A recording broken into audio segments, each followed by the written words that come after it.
see your ghost at night. Every time I close my eyes, I see your ghost at night. Every time I close my eyes, I see your ghost at night. Every time I close my eyes, I see your ghost at night. Every time I close my eyes.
What's up, everybody, and welcome back to another stream.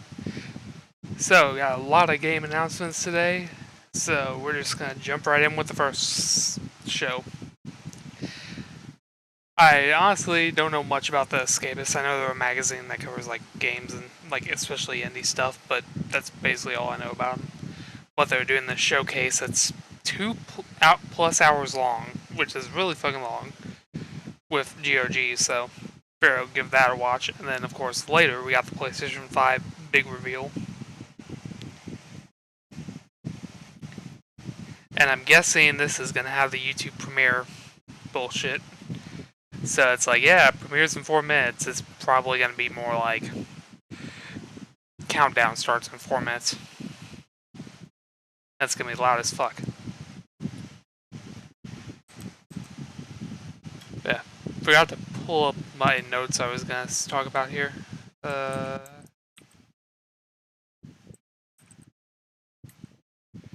They actually put out a list of some of the games being shown, so I can find where they posted about it here.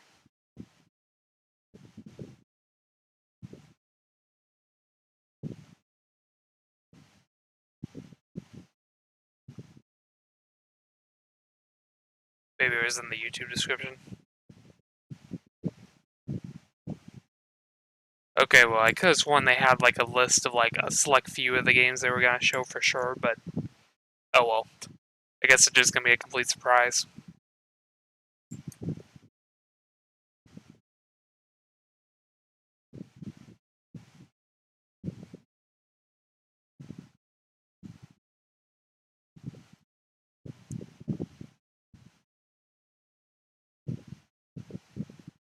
Hello.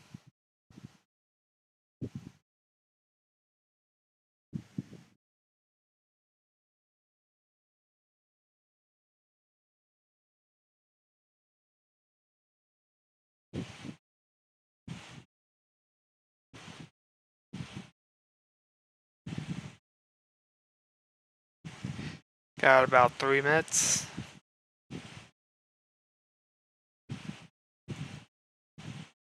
Okay, just changed to 2. But yeah, so scheduled for today, aside from those 2 events, is basically this starts in a few minutes. Then once the 2 hours of this are over, there should be about a approximately 30 minutes, 1 hour break, because I don't know exactly how much over 2 hours they're going. And depending on how long there is, we might play a game in between for a short bit, or I could just take a short break. And then we're going to move on to the PlayStation 5 pre-show, then the PlayStation 5 event, and then the post-show. So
Yeah, I probably could have played one more song while we're starting, but oh well.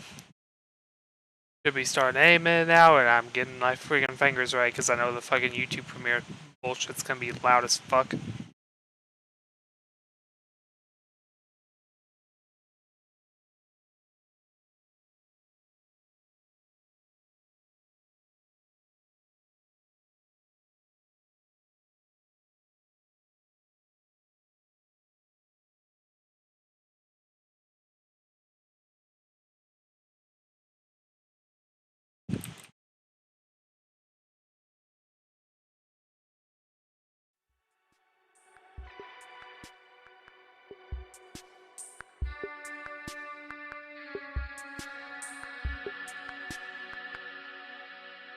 It's like, yeah, that's like barely even turned up and that's still loud. Like, YouTube really needs to fix how loud the volume on that thing gets because it's way too fucking loud. On almost every video it's put in front of.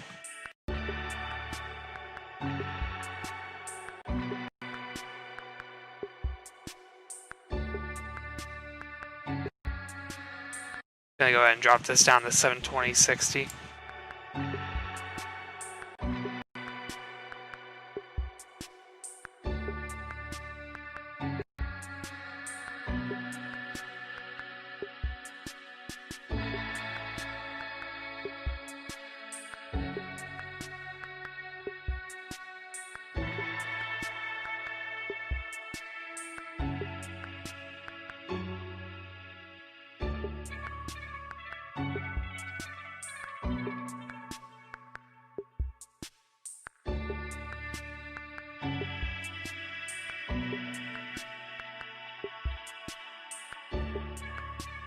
Hello. How are you doing today?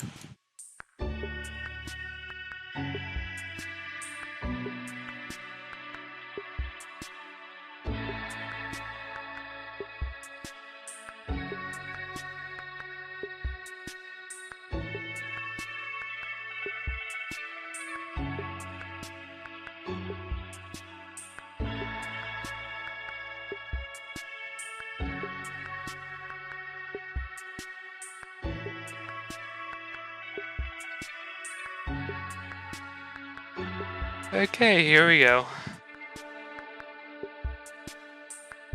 Time to turn the volume back up.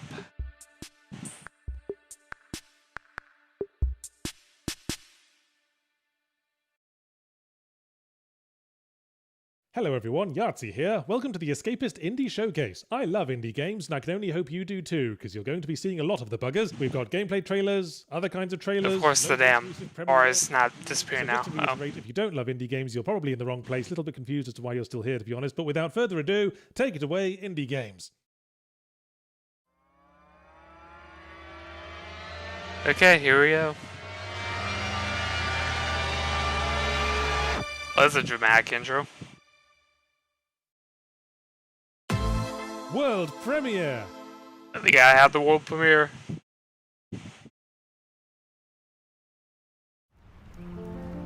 Okay.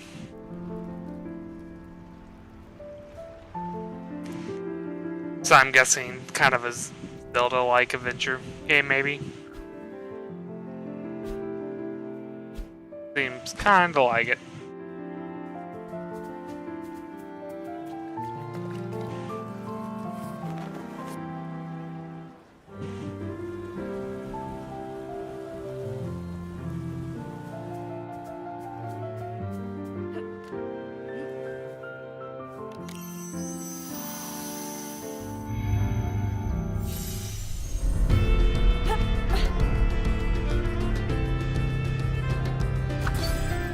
Yeah, let me know if the volume needs adjusting or anything. Yeah, this feels very Breath of the Wild-esque. Like, even with the whole slowdown of time thing on the bow.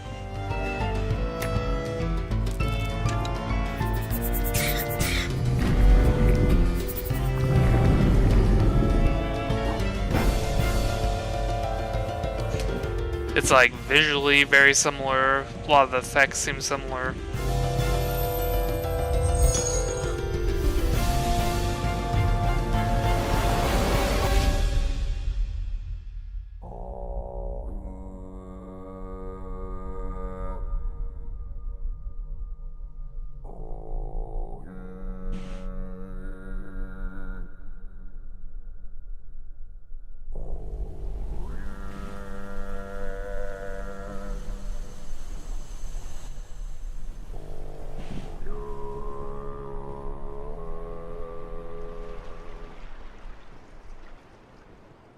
Oh, Windbound. Stadia, Epic, and Steam. Okay. Basically every platform. Okay, so there's a GOG specific thing.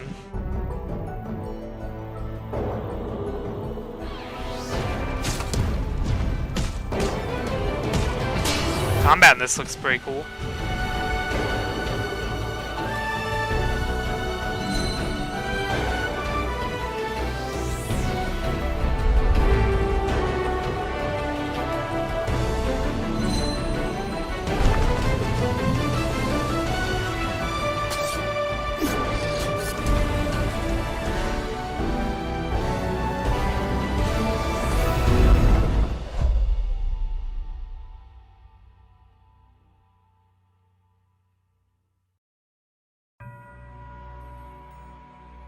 Dreamscaper.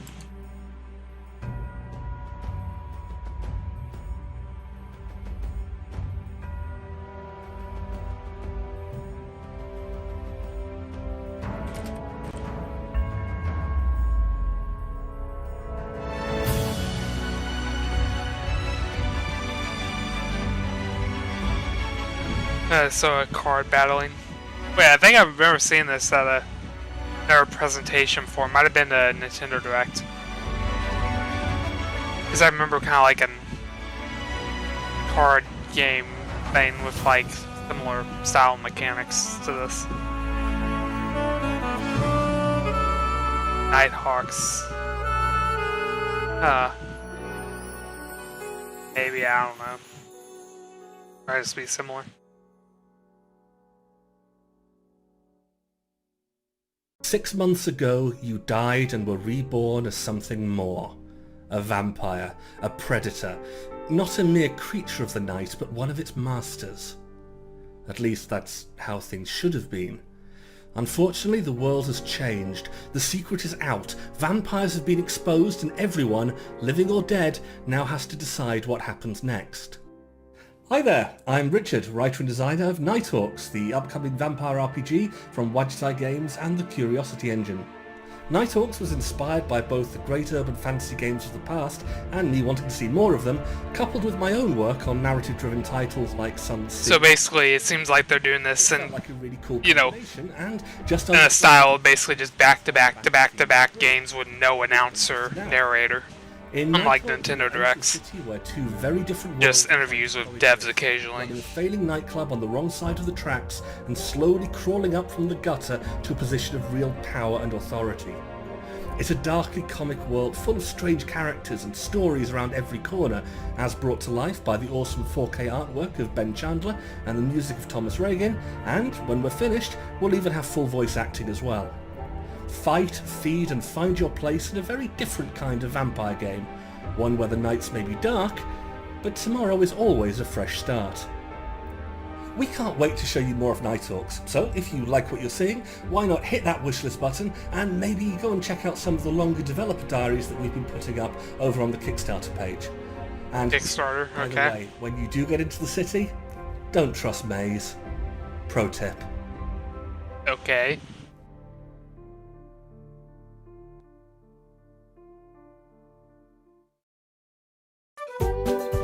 Oh my god. I was not expecting this to be shown here. Because, I mean, is this really considered an indie game? Like, really? Like, it's by THQ, and it's SpongeBob. Lion squirrel coming through.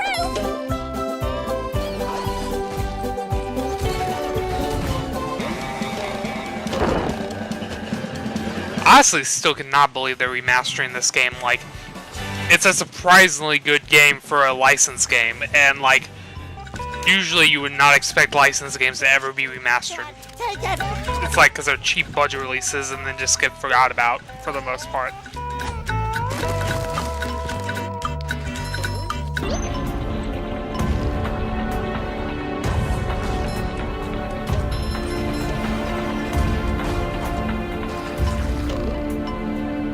Nice job, SpongeBob. That was some fancy sliding. That still throws me off that they don't got the actual Mr. Krabs voice for some reason. Every other damn person from the voice cast there, but for some reason he didn't want to be a part of it. probably like budget concerns and shit, but like really you're the only actor that's not gonna take part simply because, you know, yeah. Well, that's kind of petty, but whatever.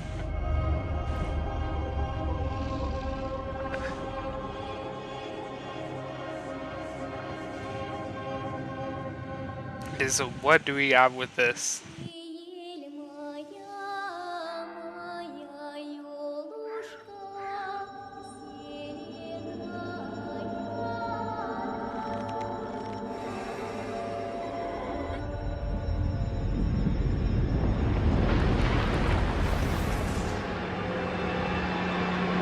Hello. But yeah, this game I definitely would not describe as Breath of the Wind Waker, but that first one definitely was. Like, it very much felt like Zelda Breath of the Wild, but like you were sailing.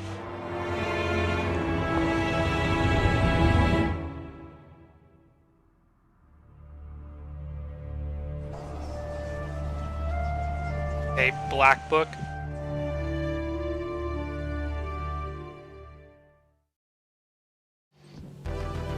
Okay, Wave Break, I've heard of this one already. Oh, what showcase was this part of? I can't remember. Because it was announced during some showcase, maybe a Nintendo Direct. Or it might have been the Kind of Funny thing. But whatever. Like, I've definitely seen this game before. It's basically Tony Hawk, but, you know, mixed with, like, Ray Race or whatever.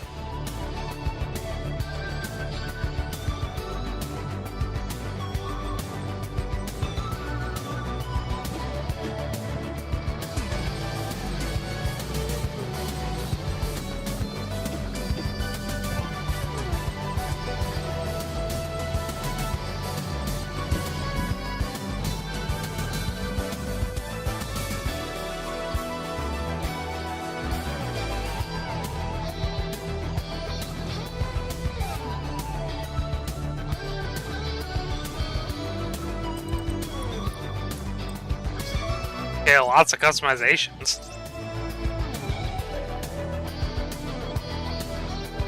Up, and we got an instant code going.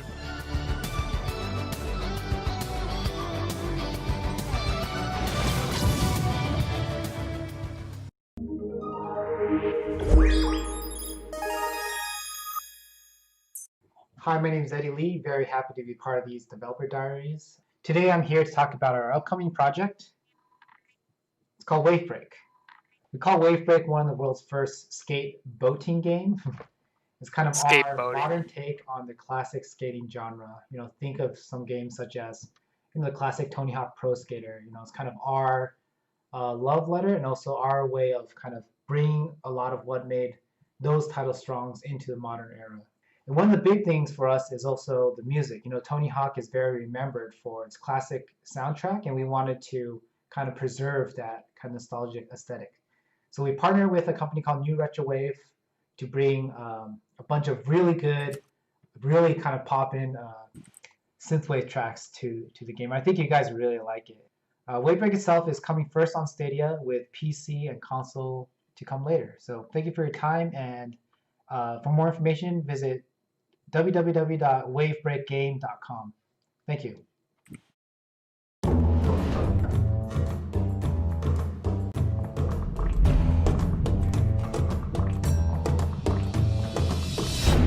Yeah, like, it's definitely an odd thing, but I think it could work. I mean, and like, for some reason, why is skating games suddenly making a big comeback? It's like we got that, we got the Skate Bird game, that's really just Tony Hawk, but you're a bird. And then, of course, we got actual Tony Hawk being remastered.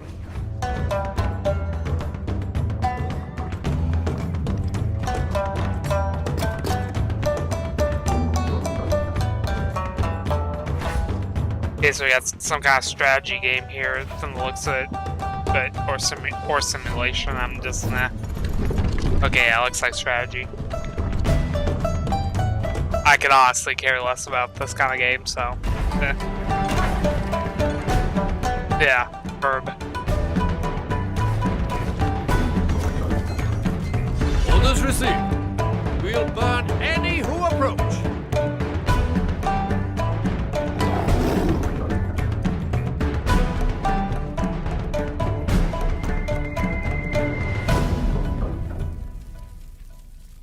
Okay, yeah, Stronghold game. That's what I thought it was.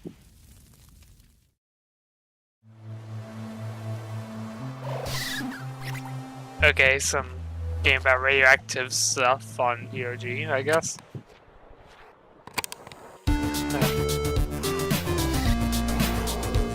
I like the art style on this. Like, it's an interesting mix between pixel and 3D. Like, sometimes you can very clearly tell it's 3D models, but like, everything's definitely like almost, you know, not 3D at all.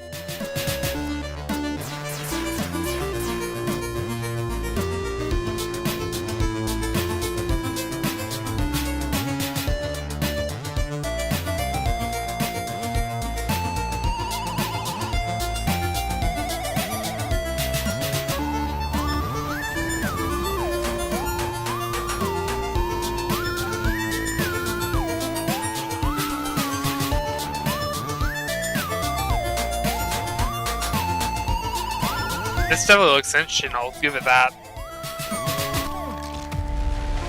Mayhem. Single Valley. Tiny Build. They make good games, so they'll publish or whatever. I can't remember if they're a studio or publisher, but whatever. Like, usually what they put out is good, so. Okay, well this is just straight up Doom kind of stuff, and holy fuck, the video quality is dying from this. Ultra kill.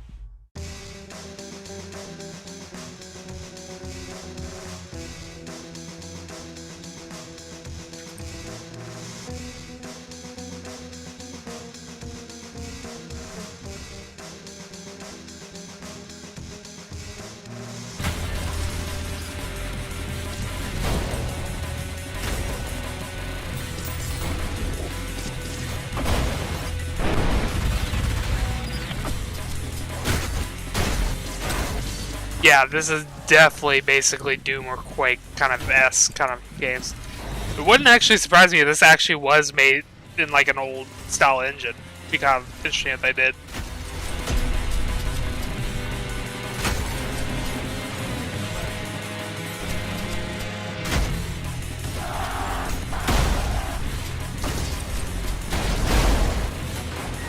Jesus.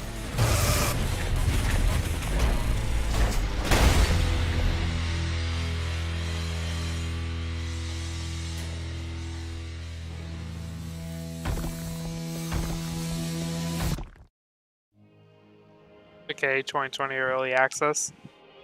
Demo now on itch. Okay. Not gonna say who the studio is or anything. Okay. But yeah, like, it's very much like a Doom / Quake style game. Like, I think like the gameplay looks more Quake-esque, but the art style looks more Doom-esque, you know. But yeah, let me actually see if I can find that on itch. We should go out and explore the area.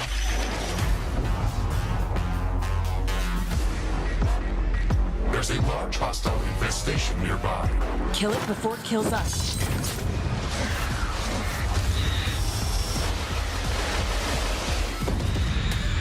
We should build up our base as quickly as possible. Let's place it close to a carbonium deposit. Excuse me.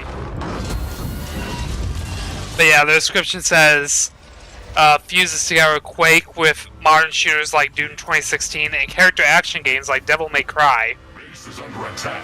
We're ready for them.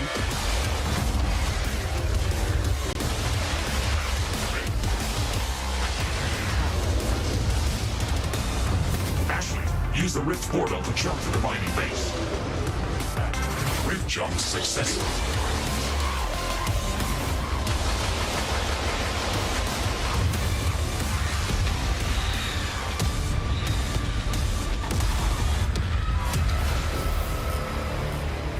Okay, the Rift Breaker.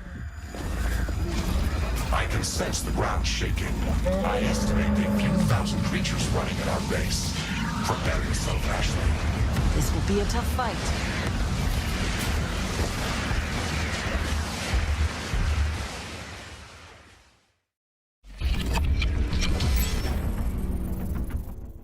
Hi, we are Exor Studios from Poland. For the past 13 years we have been making independent video games for various gaming platforms. Our most notable releases are Zombie Driver and X-Morph Defense. Both have been released on PC and consoles and earned praise from the audience and critics alike. We learned a lot from making. I don't know who Zordon working is. on the Riftbreaker. It's a base-building strategy game mixed with elements of survival, exploration, and crafting. You play as a lone commando sent on a mission to prepare an alien planet for human colonization.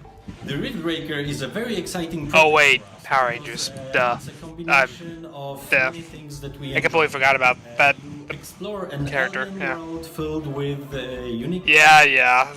complex bases. I had a mind flip there because I'm like, it's been years since I watched anything Power Rangers late, so I'm like, yeah. The Riftbreaker is being developed by a team of 4. But yeah, like, base building kind of stuff is not really my thing, but I mean, hey, you know, the more people since we started work on the Zombie Driver. Developing a game like this is a real challenge. We had to create our own AI system, procedural map generation, in-game economy, and basically everything. But we are always up for a challenge. While developing the Riftbreaker, we decided to take a very transparent approach. We stream the latest build twice a week, keep in touch with our fans on Discord, and actively gather feedback from our closed alpha test. This year's pandemic has made things quite difficult for us. Luckily, we were able to keep working on the game remotely, praise home office, but we lost opportunities to show the game off at trade shows all around the world. So, we are very glad to be part of the Escapist showcase. Thank you guys. Yeah, that's definitely why it's important an event like this exists right now. Because, like, With Mixer and devs need to be able to show off their games to, like, trade show kind of stuff to get, you know, publishers to, like, pick it up, usually.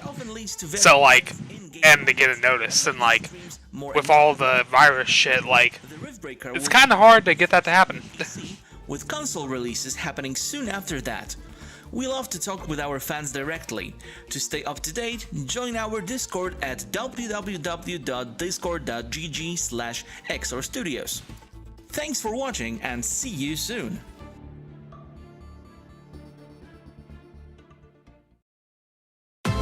Okay, we'll premiere. Okay, so we got something new here. Fairy Game Studios. Don't think I've heard of them before. Something space themed, it looks like.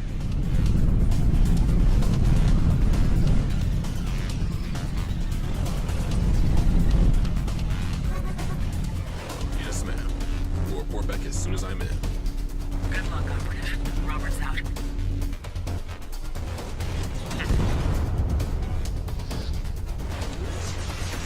I will say the performance does not look that great, but then again, this could be a title not coming out for like another year, so I'll give it the benefit of the doubt. Or it could just be stream issues, yeah.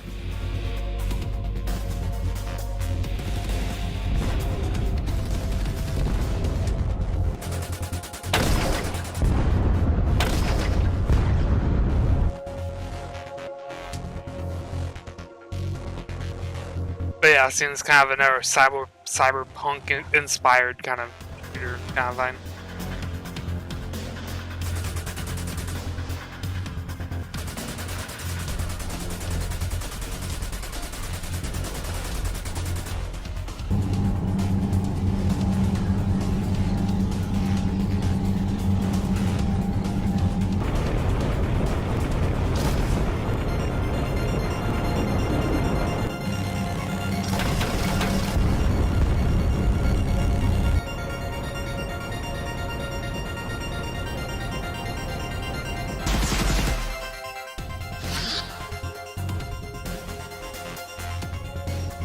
Transportation sequence initiating in 4, 3, 2, 1.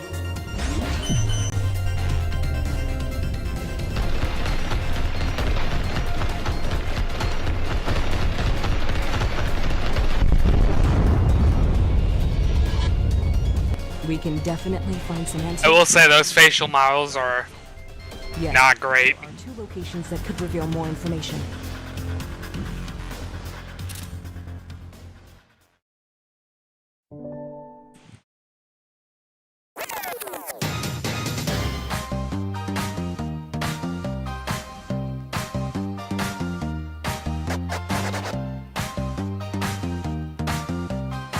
pickpocket. Bribing, okay, sneaking.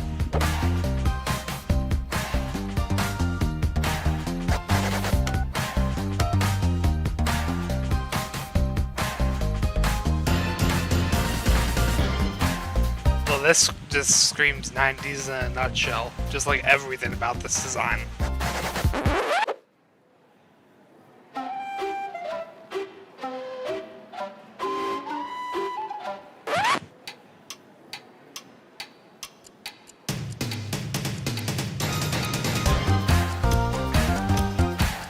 Also, the music have a jam.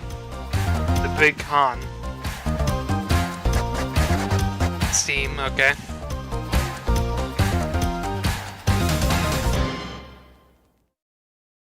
Peggy 7. Hey, we got a Europe rating instead of a US one. Vehicle combat or a twist. Oh. This basically like Twisted Metal, but indie? Oh, wait. What? Oh, thank you. Excellent.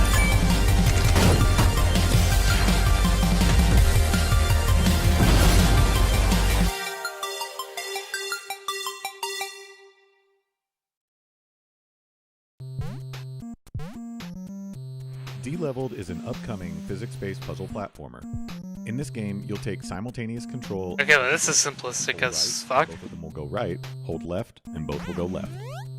The squares have opposite notions of gravity. One falls down and the other falls up. If the squares ever touch, you'll have to start over. There's no jump button in D-Leveled, but the squares can propel each other into the air by exchanging their velocity through thin surfaces. Ah, this is kind of cool as a concept. Height is very important in D-Leveled. If the squares both fall from the same height, both of them can bounce.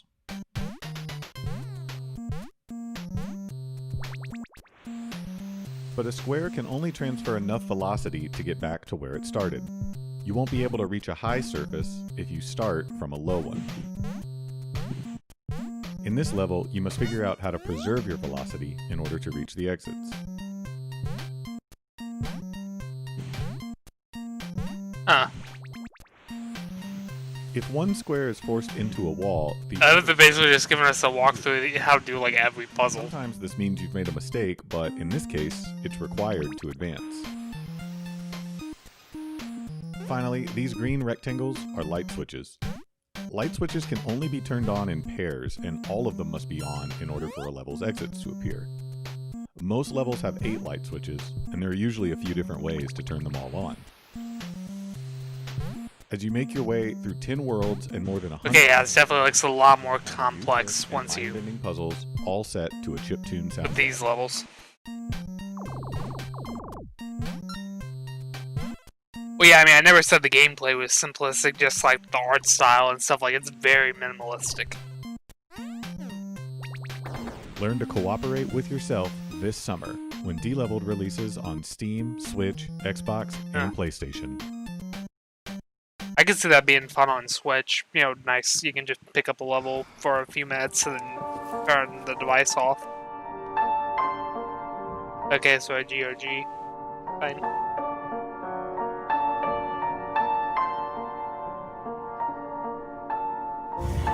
Don't freak out. I just want to talk. Who's that? So, basically, I need your help. Well, this definitely has creepy vibes. I'm not going to help you. I don't know you. I've been watching you, so technically I'm not a stranger. I won't let you go unless you promise to help me. Huh. I will say visually, this looks pretty stunning. Like, No matter how dark the night, the new day's sun will rise. I'm scared of the dark too.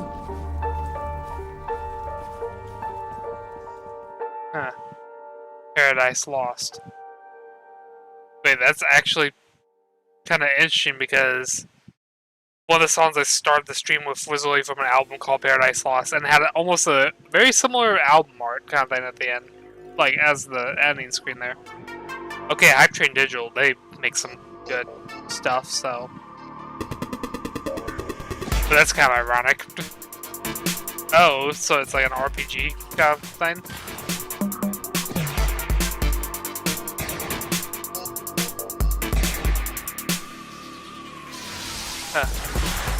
God, the visuals on this one are like those animations.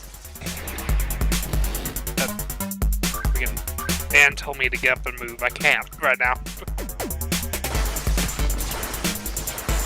But yeah, no, like those pixel art attack animations are clean as fuck.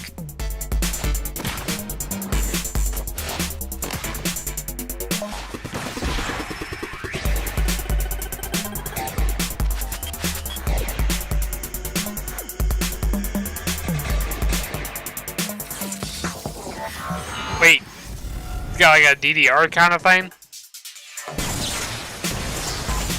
Okay. Okay, I'm definitely intrigued by that one.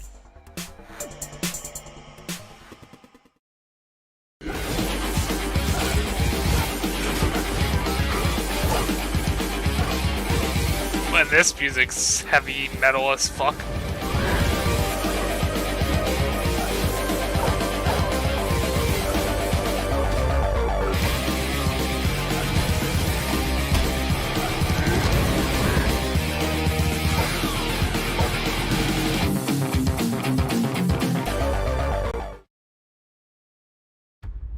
Okay, we got Stadia. Far away, in the land of Astoria, there lived a young girl named Robin. She was kind and loved taking care of the world around her, but inside she was still curious about the world that lay beyond. Suddenly, a terrifying noise echoed from beyond the village gate. Robin was surrounded by smoke and cinders. She needed to keep everyone safe. I can't let her get away. Oh wait, is this the thing that's already released? I pursued the beast with little thought for her. Because I remember seeing something with like a 2-page kind of like storybook on Stadia. I have to find out why a dragon attacked my village. And like somebody described it as kind of like somewhat kind of Disney-like or something like that. It isn't fair. I can't remember. I gotta describe it, but a cold determination gripped her. but I can't remember when the hell the damn name of it is. But like it seemed, I'm pretty sure this is the same game. Lost World on the page. Yeah, I think that might have been it. Or not. Okay, well. Lost Words Beyond the Page is a narrative-driven, atmospheric puzzler set inside the pages of an Unless it was just already announced, but it hasn't released yet. I thought it was already by released. renowned games writer Rhianna Pratchett. You will discover the Oh wait, I inner mean, thoughts of spring Izzy 2020, wouldn't that already technically be passed? So, the wondrous yeah, it might actually already be out. of Astoria through the pages of Izzy's diary, where words wield immense power. Throughout the game, you will interact with the words themselves to solve a variety of puzzles and unique platforming segments to progress through an evolving landscape and world. Throughout the story, you'll be along for the ride as Izzy reflects on the transformational moments of her young life and copes with hardships that seem too big to be real in the eyes of a child. With insights drawn from working with child psychologists, the sometimes tense but always beautiful story will connect you with Izzy and her real-life experiences as they play out in her personal journal and fantasy world. The game is split into two worlds, the pages of Izzy's journal and Astoria, the fantasy world Izzy begins to write about. While navigating through the journal, you will interact with words as well as drawings as you jump across the different platforms page by page. Discover hidden thoughts, traverse the words themselves, and move them around to help complete Izzy's story. At the end of every chapter, And honestly, not gonna lie, this one almost seems like it's one that didn't necessarily need a deep dive explanation after the trailer. Because like it's a game that's just basically entirely story mostly. There's not really much actual like In your travels, gameplay per se, so like, it seems some best experience blind going in, not, you know, you may even knowing like a bajillion things before you enter. that roams the skies. Lost Words is now available on Stadia. Yeah, now available.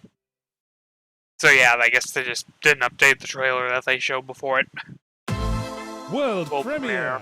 Okay, yep. Here we go in our world premiere.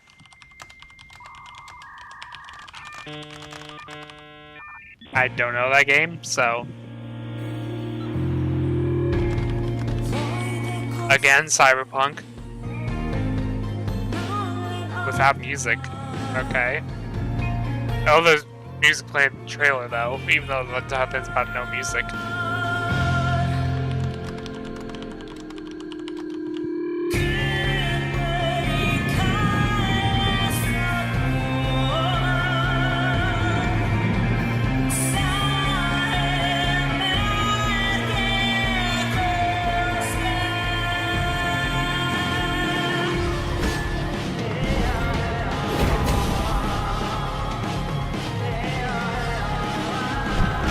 So it's like a music-themed Cyberpunk game. That's interesting. Definitely a different take on the genre.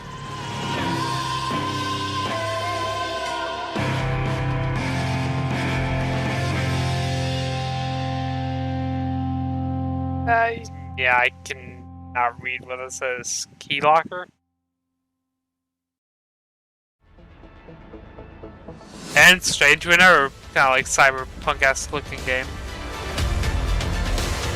I think this one was already showed at a...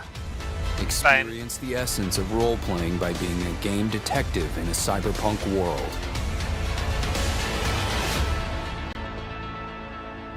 Okay, maybe not.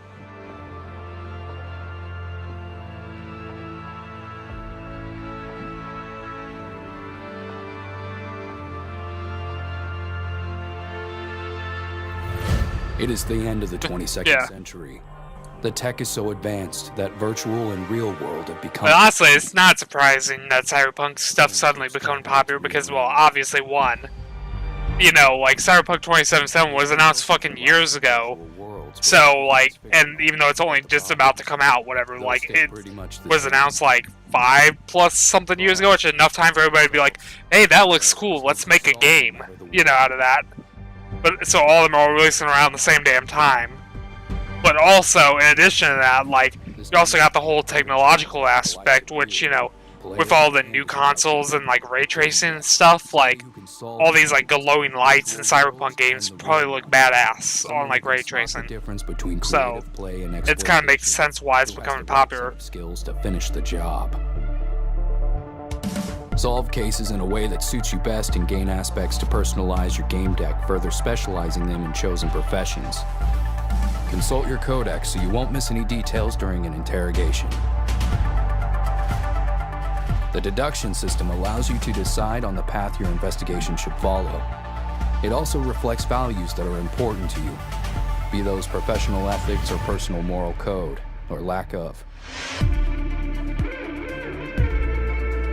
Will you focus on the task at hand, or dig deeper? But yeah, I love how this is literally just like Cyberpunk 2077, but like top-down instead of clues, deductions, and context. Instead of like a first-person RPG. Is this the right choice? Is there a right choice? We don't judge. Your decision defines how the story progresses and can have unexpected consequences. There are no wrong answers, only false assumptions. You are the sum of your choices.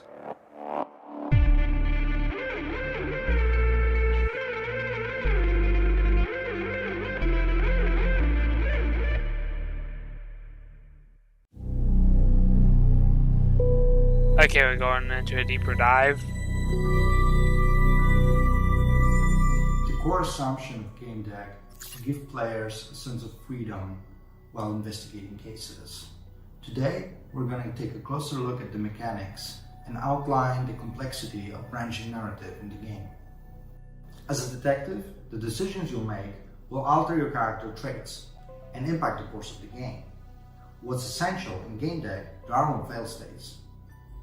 Any clues or discoveries you come up with during the investigation or any info you get into the codex. Any scenario you come up with in your mind while making a deduction will present you with moral dilemmas just like in real life. Characters in this story will respond to your decisions according to their own beliefs. Let's say you've gathered enough evidence to accuse someone but decide not to. This NPC might change their attitude towards you, opening new branching paths in the future, and of course closing other ones. Let's take Ramona as an example. She is a secondary character, appearing both in Realium and in virtual worlds. Her complicated past is connected to one of the clans from the Virtualium called Knight's Code, and her initial attitude toward Game Deck is rather warm, since she hopes on Game Deck solving her problems. Ramona's backstory brings us to a point where we need to decide how we will handle the ongoing situation. Ramona is worried about her grandpa, who is playing Twisted and Perverted game. This is a very exciting and very kinky game, and for an old man it could be dangerous. He could get a heart attack. A very kinky game. Can help her and get him out of this game, and then when he meets her in another location, she could reveal some very interesting facts about an accident she witnessed. But on the other hand, he could not help her, and he could let only get a bajillion notifications. This is a perverted game. Damn Windows. And her grandpa could get a heart attack. Then, when Game Deck meets Ramona in another location, she is depressed and willing to commit a suicide. Let's try a different scenario. So, Ramona's grandpa died in the Virtualium, but we stopped Ramona from killing herself. Keeping the interaction with Ramona, we can try to gather more details about Knight's Code's clans mentioned before. We may also not stop her from committing suicide, but before death we can force her to reveal all the secrets that she's been hiding. Will it boost our investigation? Maybe, but it will cost us 2 lives that could be saved. What if we need one of them to appear in one of our future cases? The course of the conversation and the data collected in the deduction screen depends entirely on our Game Deck's character and the way we decided to approach the case. So remember, you are the sum of your choices.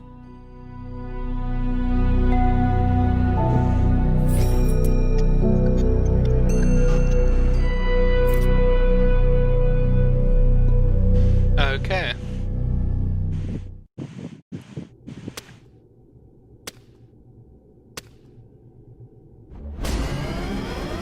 Okay, breakpoint. So we got twin stick shooters slashers. Oh. I was saying shooter, but okay.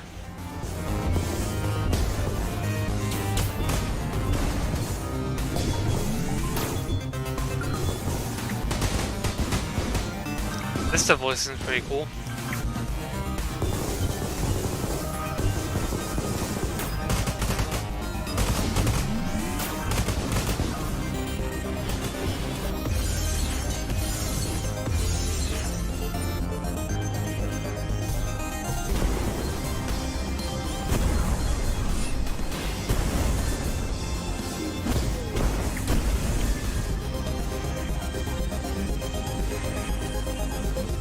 Okay.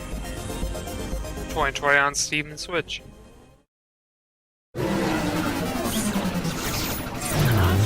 Okay, I've heard this was one of the ones I knew was gonna be in here.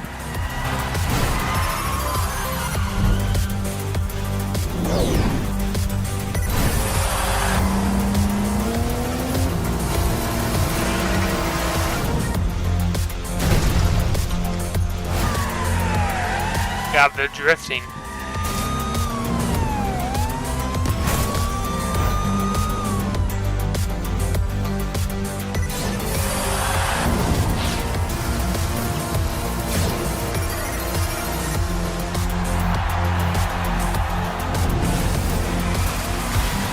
Also, I love like the very low polygon look, like it's trying to like call back to like old school racing arcade games.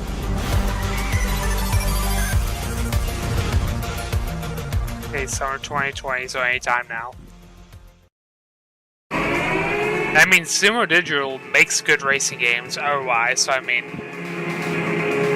I can see that being good.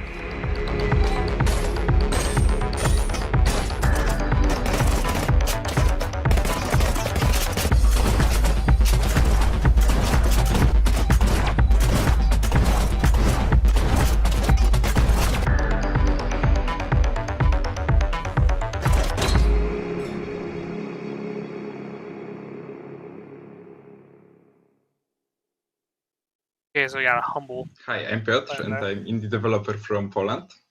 About a year ago, I started prototyping my next game. I called it Turbo Island Purger. It was set in the 80s. It was an action roguelike where you had to save the world from evil robots using cool items that you encounter on your way. After developing it for about half a year, I decided to exhibit it on Poznań Game Arena. It is one of the biggest game conventions in Poland.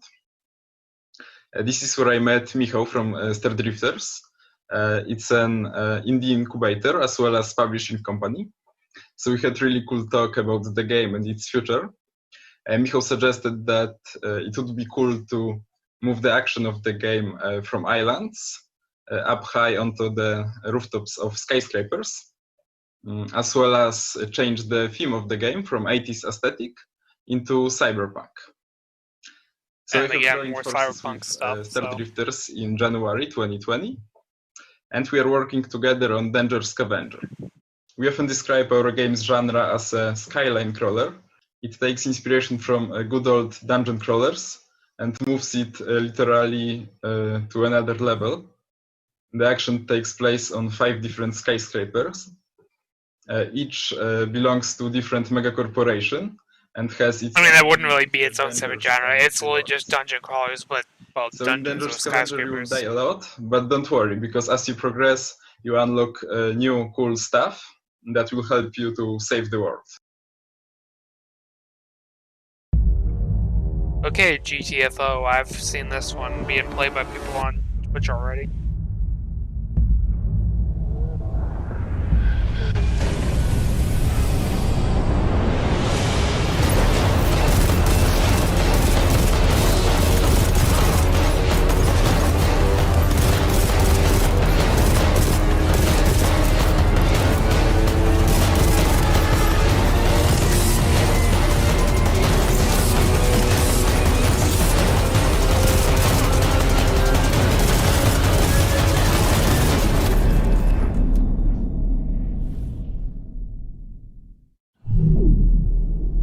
Okay.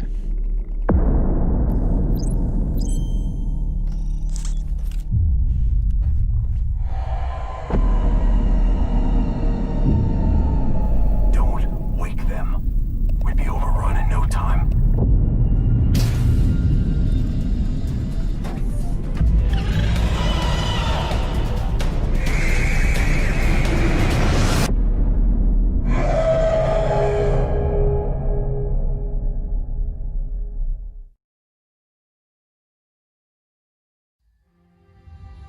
The Relicta. 2 years studying it and we still have no idea what it is. IGR Labs didn't make it, I can tell you that. They found it and used it. Careful around that thing, Angie. IGA Labs was a very shady op, but their tech was a century ahead of us. I knew IGR had taken incredible pains to conceal it. You've been using their prototypes, Angie. They couldn't have developed all that on their own. They must have had some sort of source. So, seems like a puzzle kind of game. This thing is not something you can control. Angie, shut up. We don't have time for this. Don't, Angie! Kind of like a portal. Do not approach the Relicta chamber! The containment field is collapsing! Critical containment failure. The Relicta chamber is compromised. Systems! Override that! Lock down the sector! Do it now! Inside. Relicta. Try to pronounce that, but.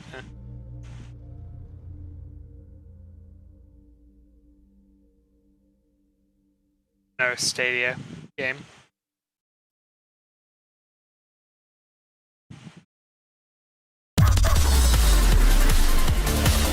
Oh no, not the dog.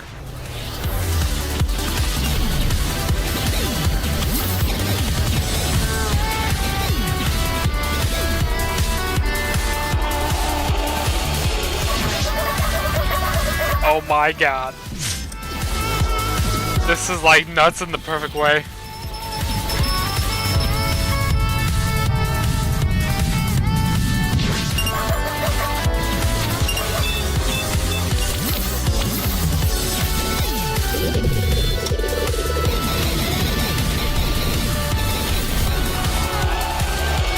lock him up.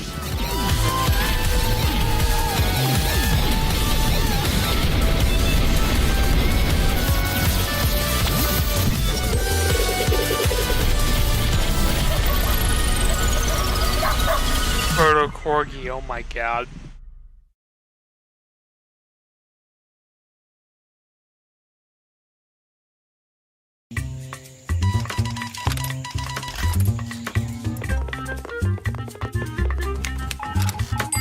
Okay, now we got some verbs.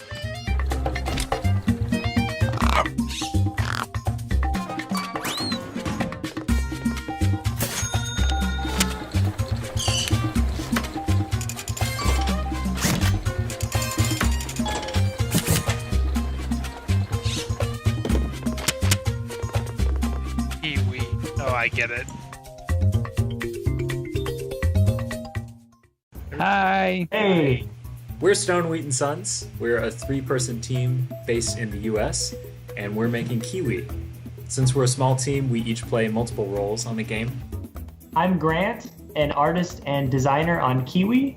I do a lot of modeling and texturing. Yeah, this definitely seems to be a good fit for doing like one of these interview parts with. And I also act Because like some of the other games have been shown, it's like the trailer was already like really fucking long and had a narrator. 3D sculpt our creatures. Why this, you know, it's like, Sound and music for the the trailer was pretty short, didn't really show much about the actual game, so it makes sense to have an interview talking about stuff afterwards in more military detail. simulation company in Orlando.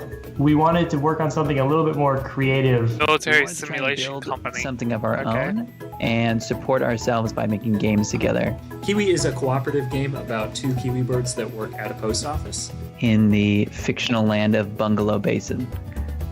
Their names are Jeff and Deborah. They have a lot of work to do, and the world is very big, and they're very small.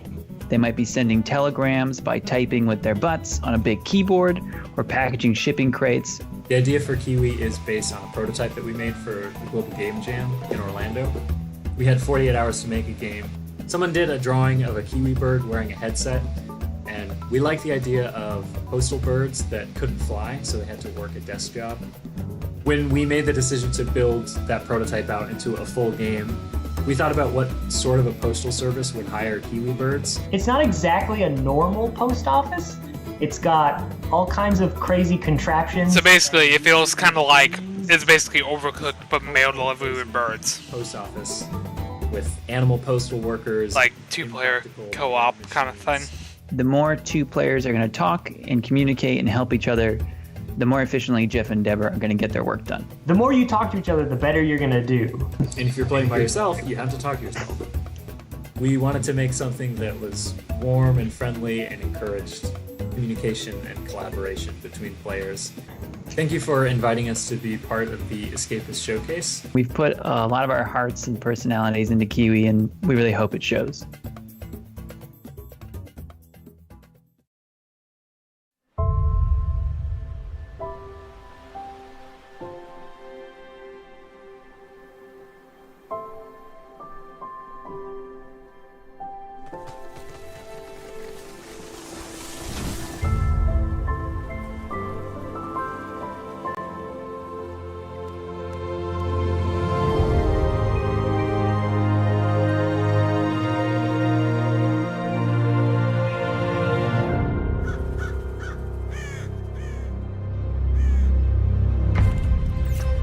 Okay.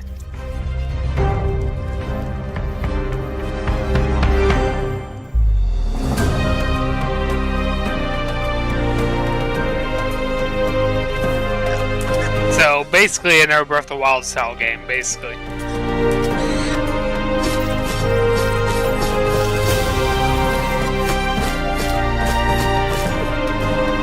I mean, I guess that doesn't surprise me with like how freaking big of a hit Breath of the Wild was and with how long game development takes, you know, like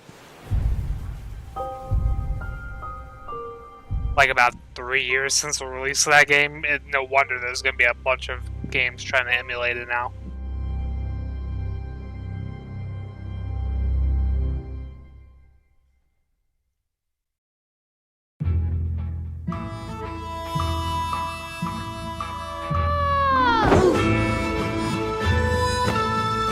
What's this?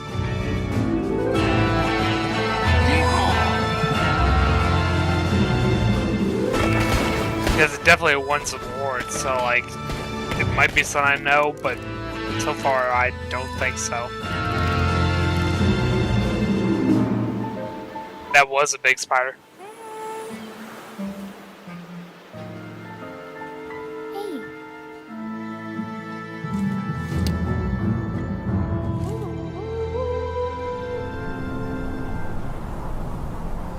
Okay, yeah, I definitely do not know that one.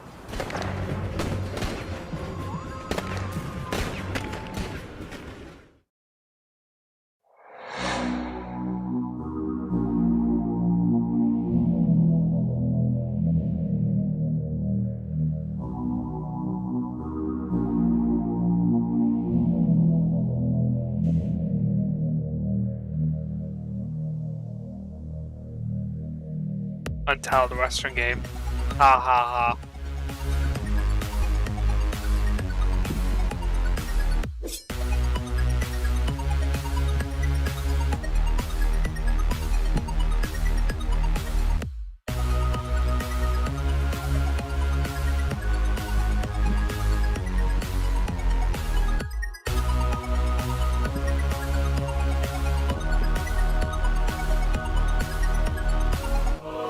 God makes no mistakes. Fallen angel. Okay.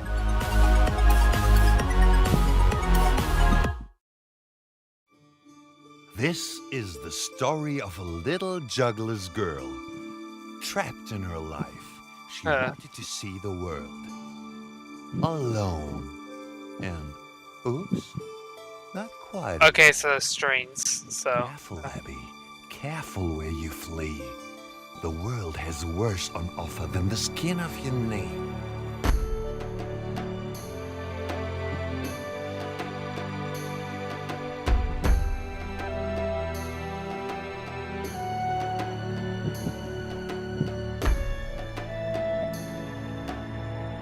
Yeah, I can see this having some interesting gameplay with, like, the whole string thing.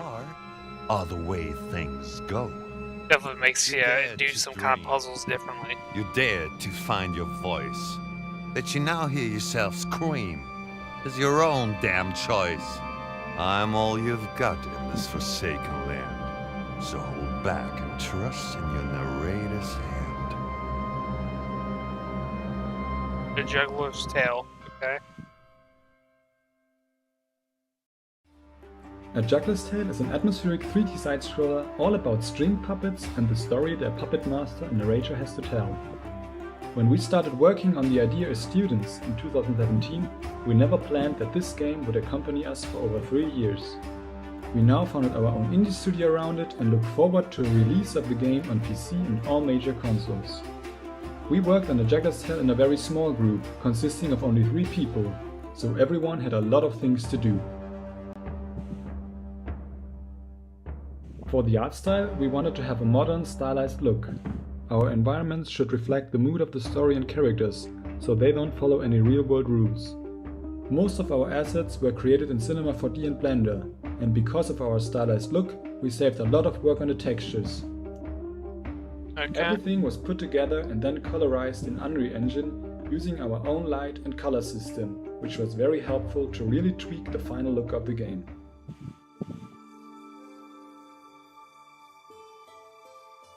But we also didn't want to neglect the physical background of the string puppets, so we used a lot of Unreal Engine's physical animation features to create a string puppet-like movement.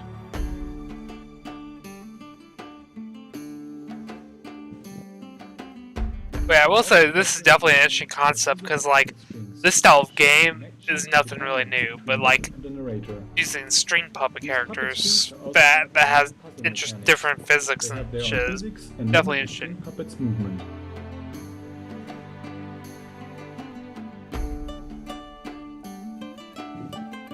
Music and sound were especially important for us.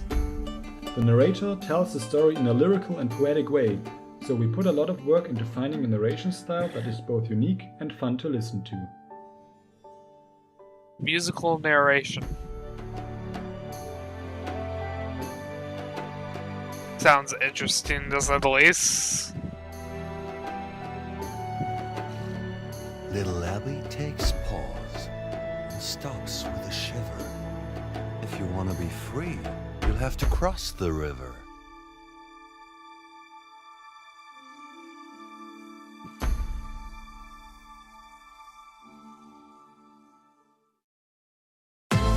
World premiere! Again, our world premiere.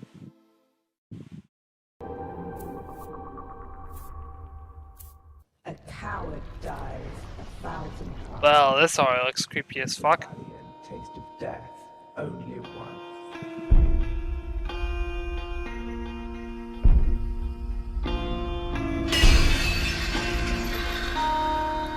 God, that animation was like really fucking smooth compared to some of the 60 FPS footage we've seen.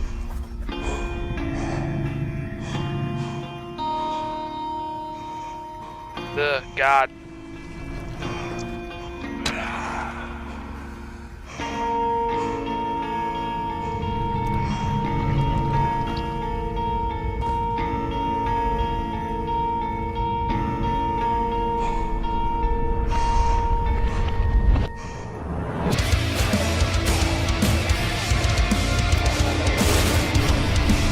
Okay, so another Doom-esque kind of game, it seems.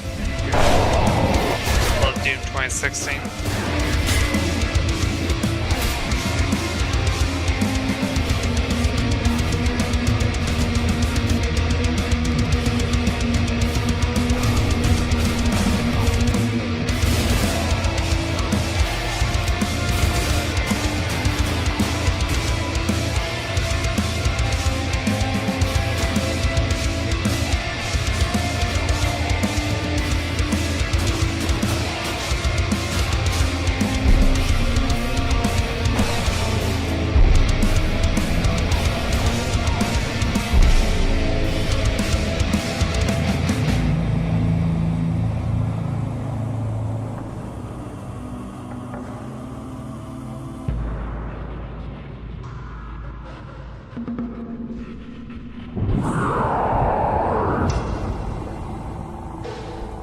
Okay, perish. Dang, only about an hour and a half into stream, and lead developer and I'm already feeling like tired as fuck. I'm Brett, 3D artist and creative developer. We've been Unreal developers at our remote studio in Brighton, UK for 5 years, making real-time content for other studios. I do all the coding for our games, but in my downtime I like to 3D print characters from the game, and I bake a lot of loaves too. I do the Bake a lot of loaves. Texturing, Right. writing balls to the wall, heavy music for my zany band Zilf.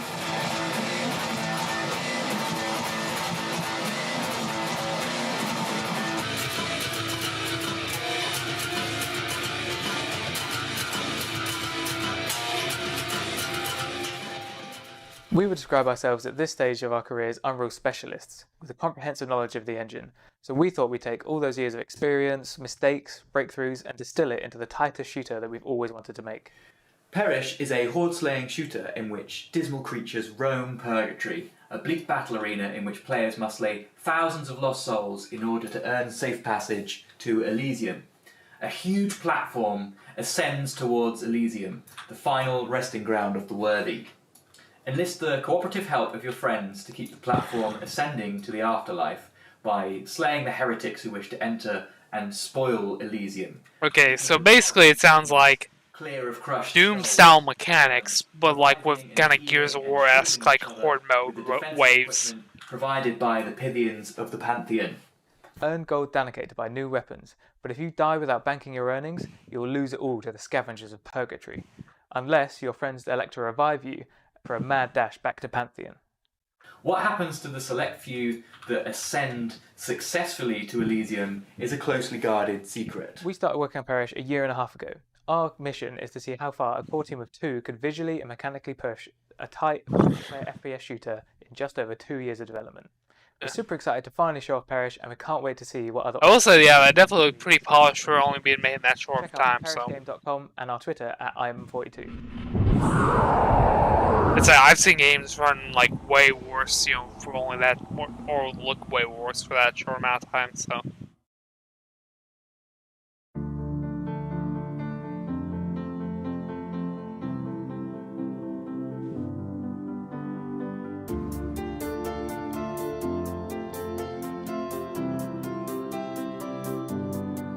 Okay, so yeah, montage thing here.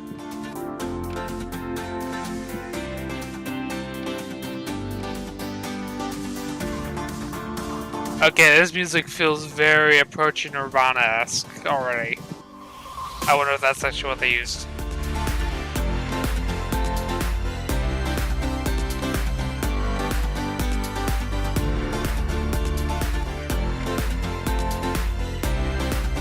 I definitely hope they put what song this was in the description or something.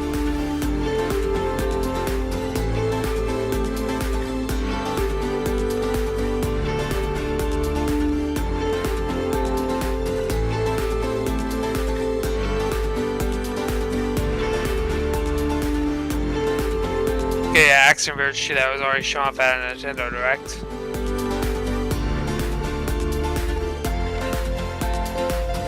Yeah, I definitely wonder, like, how much sooner this is going to be going if they're already doing a montage. Because stream's only been live for, like, an hour and 21 minutes. But, like, I was obviously live for about, like, 10 minutes before it started. And they said it's just over 2 hours. Like, you know, and if they're already showing a montage, that seems kind of like it's going to end soon. It'll be nowhere near 2 hours.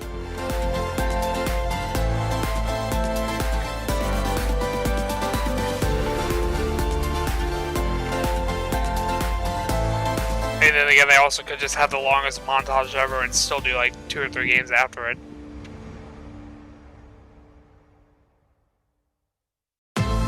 World premiere. Yeah, no, world premiere. Rated mature.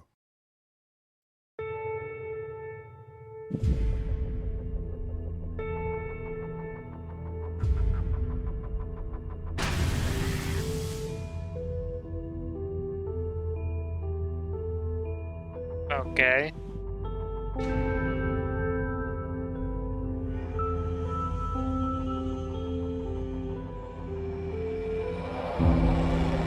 Huh.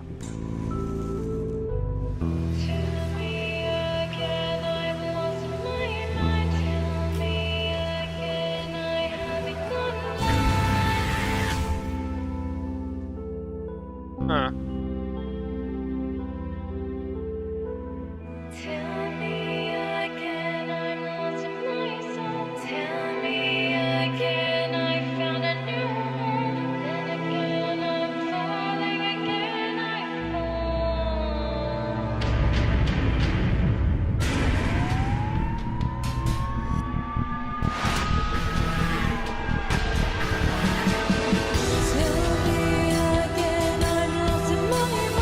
Damn.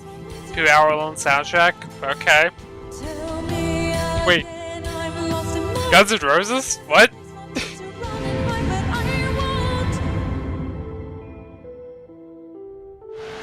Birding Cage.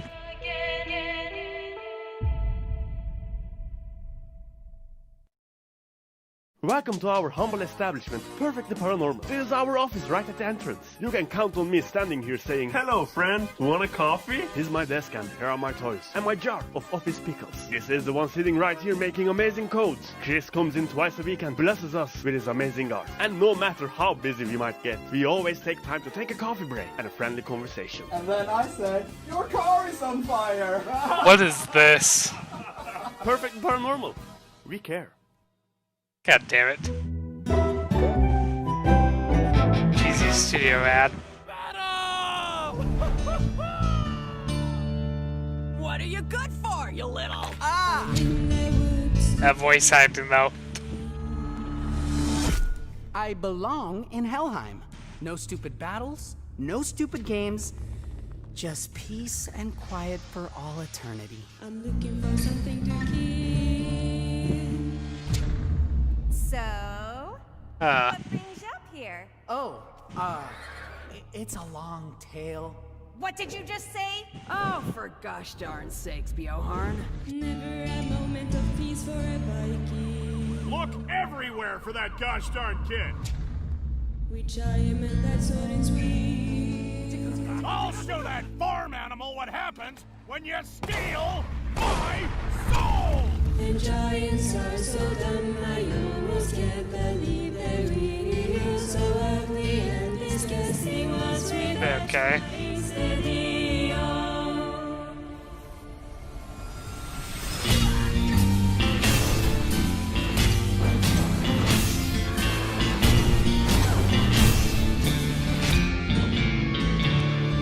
Helheim Castle. Okay.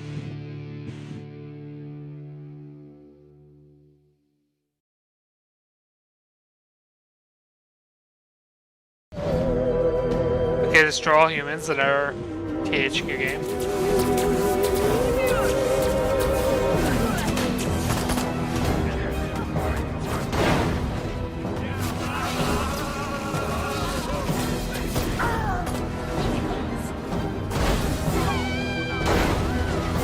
Snack time.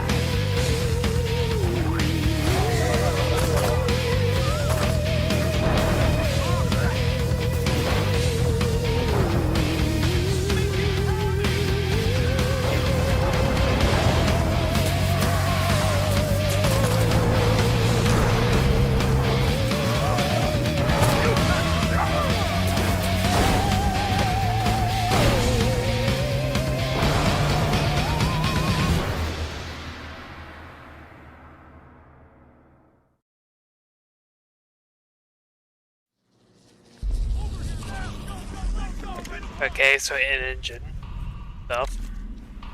This just this almost seems like it might be like a battle royale.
Hey guys, we're 210 Studios. I'm Sarah. Hey guys, Steven here.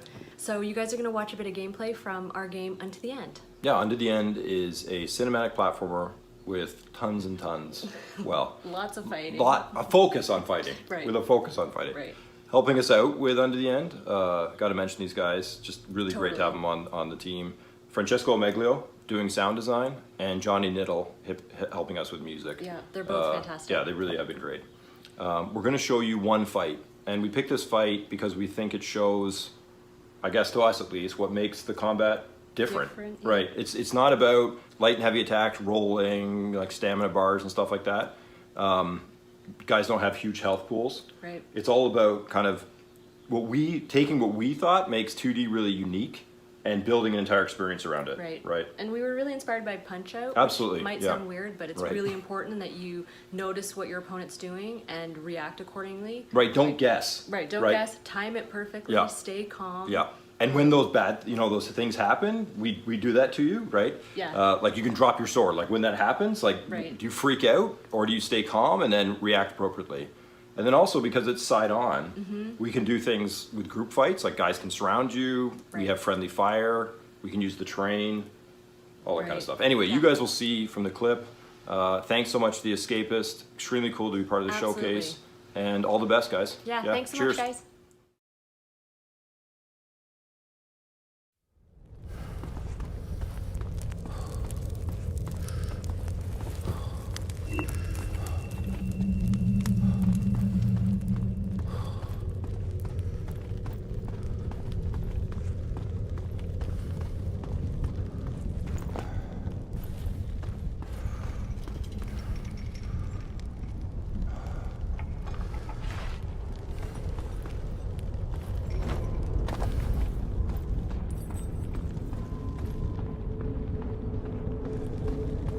Oh, this is very dark.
Yeah, I'm gonna be honest, this trailer is not really doing a good job in selling the game for me.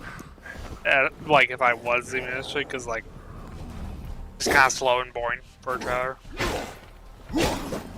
It's like, no really music in the background or anything, or just, like, spirit sounds, and very slow gameplay.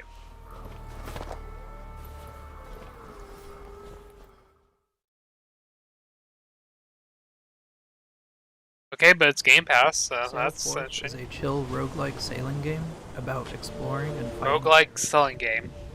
Each location you visit will offer a unique challenge and a set of islands to explore. You'll have to pay attention to the wind and adjust your sails accordingly to reach your destination.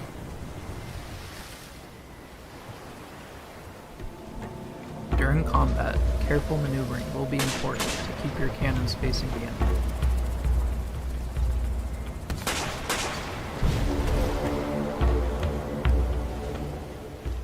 And outside of combat, there are more relaxing activities to do, like photographing the local wildlife or searching for treasure. As you travel through the varied environments of the game, you'll find equipment to upgrade your boat with, and more than 10 unique boat designs to add to your fleet, ranging from a small dinghy to a huge 3-masted sailing ship. And watch out, it may not always be smooth sailing. There are storms to brave, and sea monsters to battle.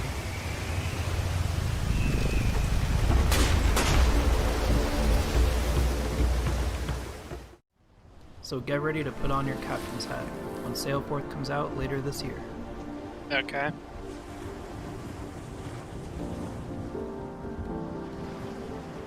Listen, the person narrating actually had a really calming voice. It doesn't help with me already being tired.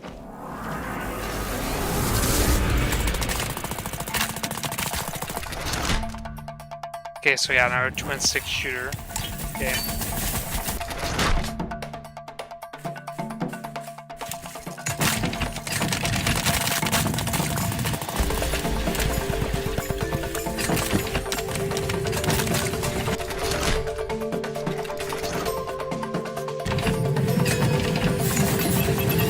Okay, some more building stuff.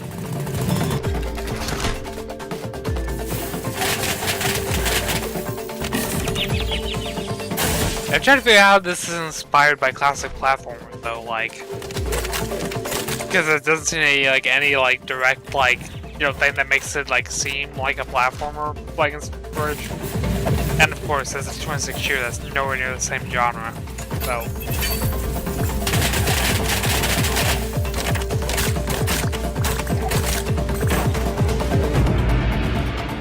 Fox. Okay. No.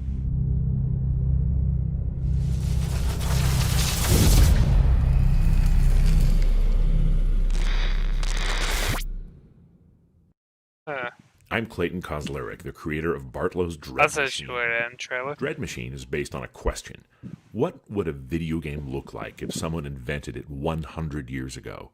That core idea really helped us create a unique game experience because everything is driven by that early 1900s look and feel. The game has a crazy level of detail and articulation. You can actually see the struts, gears, and all the machinery that makes the game work while you explore a tin world from 1906. For the game itself, we wanted to build a really fun, accessible, co-op arcade-style shooter. Our inspirations were classic games like Contra and Robotron. In Dread Machine's story, President Teddy Roosevelt has been kidnapped, and you have to save him. You follow the trail of his abductors from the streets of New York, across the Great Plains to the Old West and beyond. There are interesting wrinkles and secrets along the way, and nothing is what it seems. There are 6 different locations, about a dozen different weapons, including super weapons you get by unlocking historical characters like Nikola Tesla, Mary Curie, and Bass Reeves. And you can play as all those characters plus 5 others. Okay. And now we got a trailer for it. Definitely different than what they've been doing. Yeah, basically. Yeah.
Hello and welcome to my home office. I'm Anjin Anhut and I'm game director for Studio Fitspin's upcoming title, Minute of Islands. Minute of Islands is not going to be your typical hero's journey.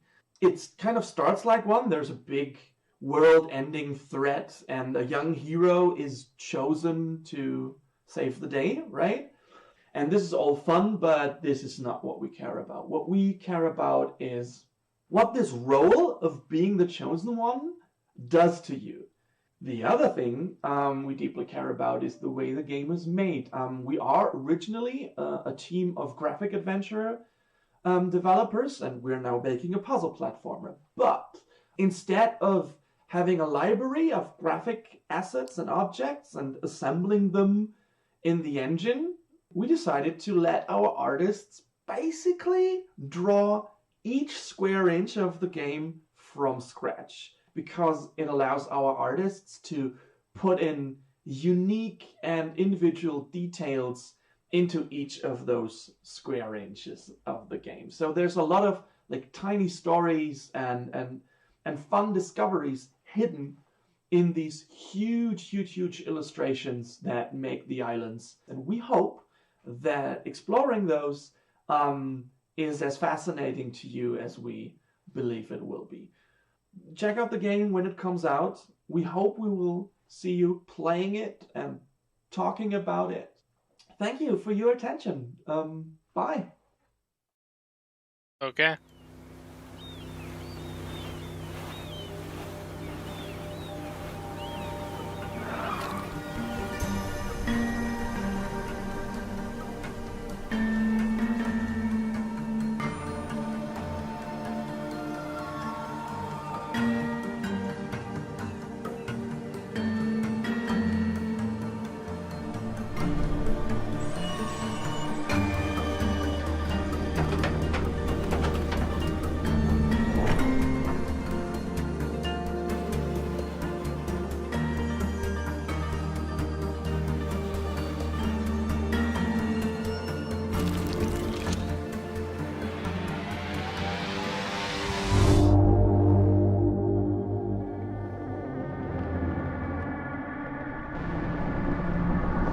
Well, that's a giant.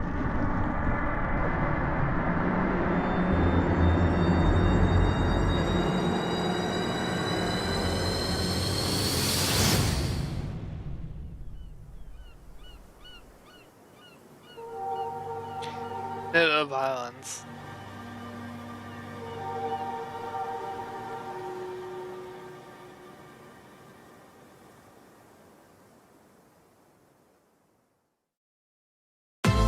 World premiere! Again, our world premiere.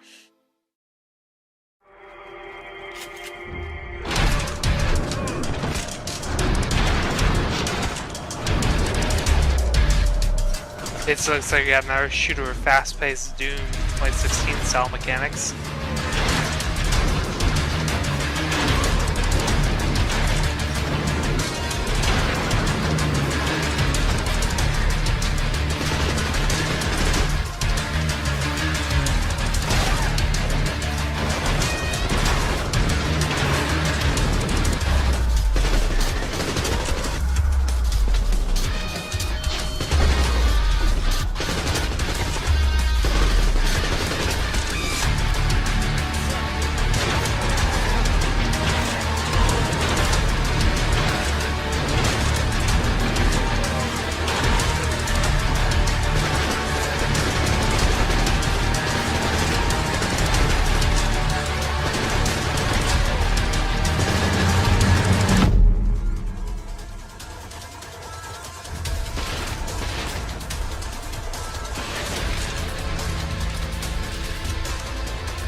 Downward mode 2, apparently.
That's got a demo.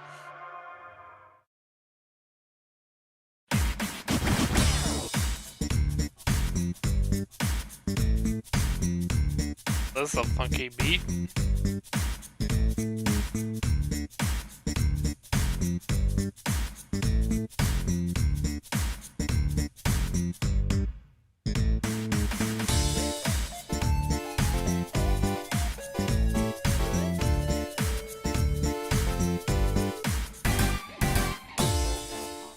Linked mask.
Last spell. Okay.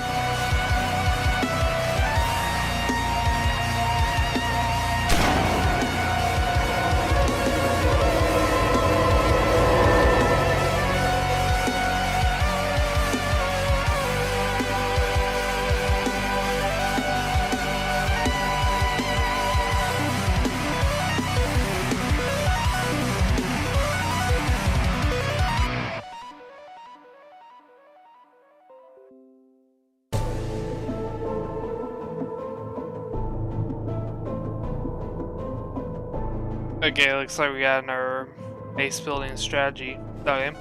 Oh, and hey Tal, thanks for the follow.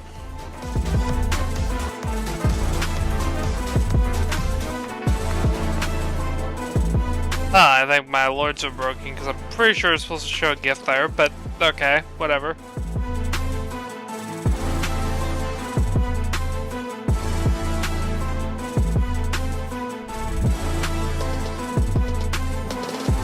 Yeah, we're currently about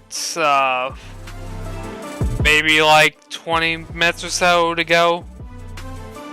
20-30 minutes to go in this presentation. And then we got the PlayStation 5 thing coming up in about a couple hours.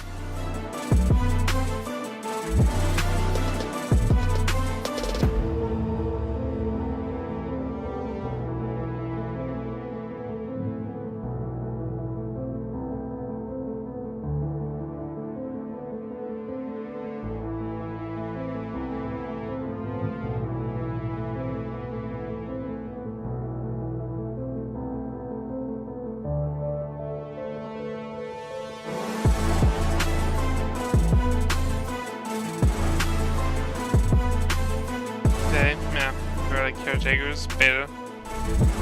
I think Q3 2020. Yeah, if you also can't tell, I'm a bit tired. I didn't get much sleep, so. And I am coming to you live from inside of our game Gone Viral. You might ask questions like, Jeremy, why is your face on a giant monitor? And we'll answer that question, I promise. But here's sort of the short form. You are Gladiator. You are streaming here on this game show that is called Gone Viral. And what's neat about this is a couple things. A, everything in the world that we make responds to physics. You can knock stuff around. I love that they put their face into the game. And the more you pull off cool physics combos, the more you beat up enemies in interesting ways, knock them into traps, kill them with nukes, whatever that might be, the more the fans are going to send you goodies. And these little, like, Amazon drone crate type things here, like Circling Death, your best friend is your Beyblade. And you get progressively weirder over the course of the thing, much like, kind of a standard roguelike. The the things we do are different are a couple-fold. First of all is traps and positioning matter. Like, yes, yay, I can knock guys around and deal damage, but the more I can kill them in a way that the fans like, the more they get geeked up, the more they send me cool stuff, the more they send me rewards. And the more I can do that with very interesting variations, they get really excited and they start sending me great stuff. They also will change up the arena that I'm fighting in too, making each combat more and more interesting as time goes on. Come here, guy. These guys are wearing little VR headsets. They can't avoid traps. They walk into walls, all that sort of cool stuff. So, what do those events and stuff look like? Well, you can see down in the right-hand corner, in the bottom, I have little fans, and they are going to vote for stuff. But part of the reason I got these monitors on the walls is because if you are streaming on Twitch, then your actual real-life fans can vote for you. Or, worse yet, we as devs can mess with you, you know?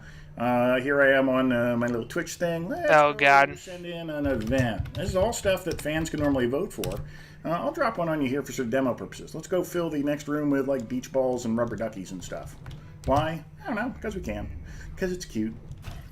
And fans vote for stuff based on, you know, their personalities. Your real life, you know, streamer fans, the folks who are watching on Twitch, they're probably just going to try to kill you in as interesting ways as possible. And so we respect that. Yeah, it's valid. We're not going to go against the flow here of what Twitch really wants to do, which is generally mess with streamers. We kind of like messing with streamers ourselves. So the more that you do neat stuff, the more that fans, if you're playing single player, are going to pop in the game and start voting for cool stuff.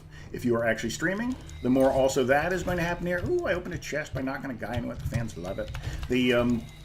And the more neat things happen over time, the more your run changes, your enemies mutate, the bosses change up, all sorts of good stuff happens here. Yeah, sorry for not talking much. I just as much neat variation as we can put into the game. We want every run to end up being radically different. So on a given run, you might end up with giant arms and, you know, super speed. Another run, you might be massive and big and tough, wearing a mech suit. Every one of those should be different. But that's it. I only got like a couple minutes here to talk, so that's all I'm doing. We are Skullbot Games. This is our game gone viral. Check us out. We are currently in beta, and we are soon heading to early access, so everyone can go check us out. Take care and bye. Ozones. Welcome back. He's close. Oh. Okay, that looked like some keys. Welcome back, valued viewer, to another episode of Gone Viral. We have some fresh talent to show you. I am so excited to see his potential. How about you? Let the carnage begin! Unbelievable! Do we have here the makings of a new champion?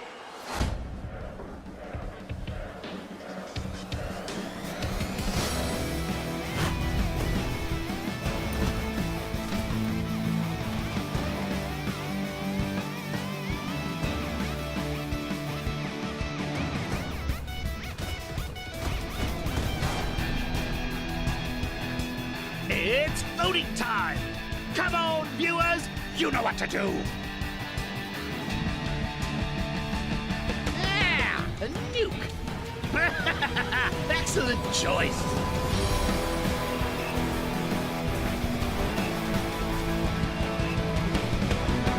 Well done! Let's see how far he survives. See you next week!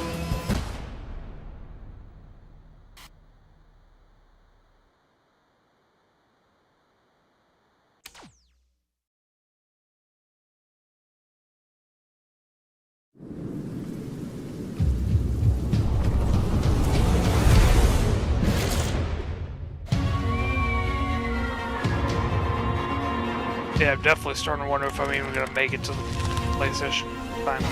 Ugh.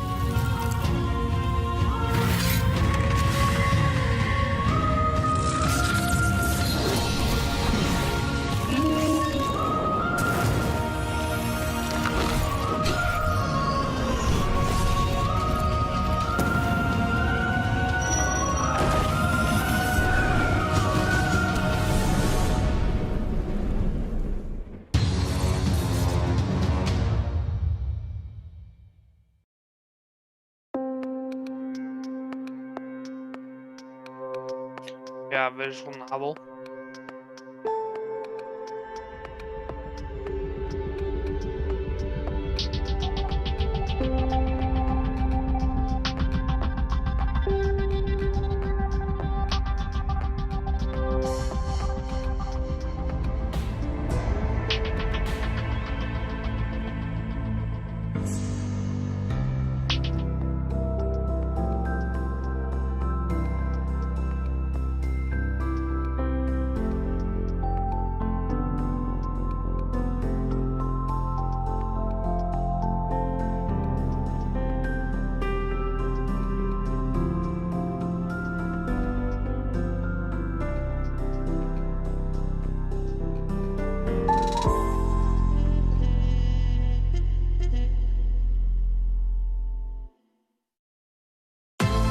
World premiere! Again, our world premiere. Is third person game. Probably spooky.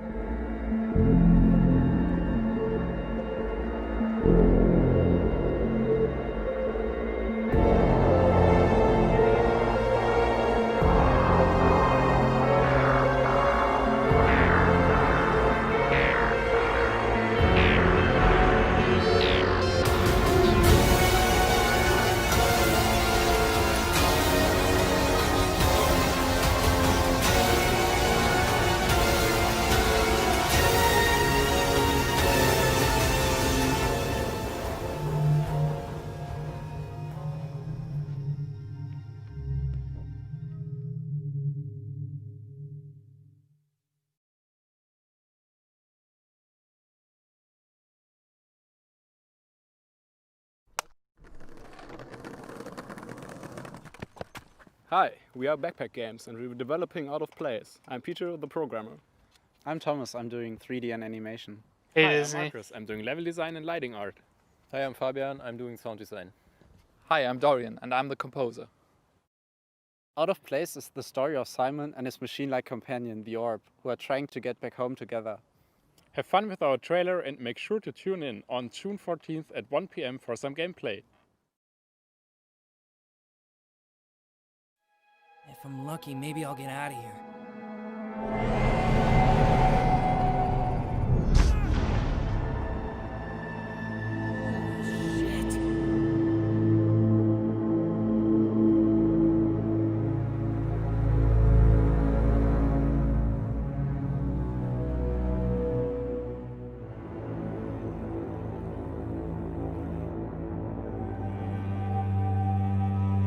How are you doing today, Disney?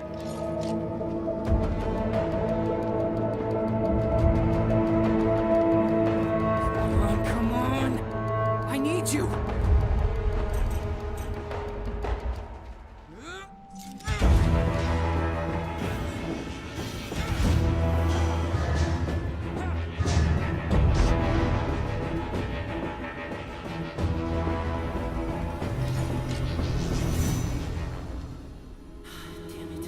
Why are you empty again?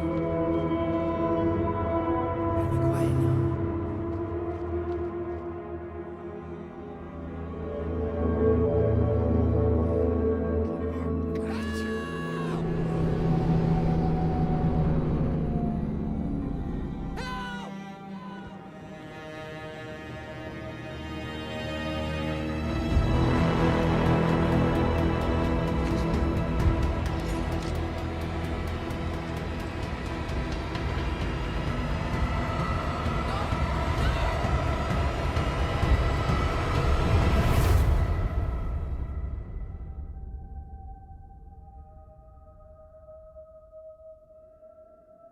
Whoa, sheesh.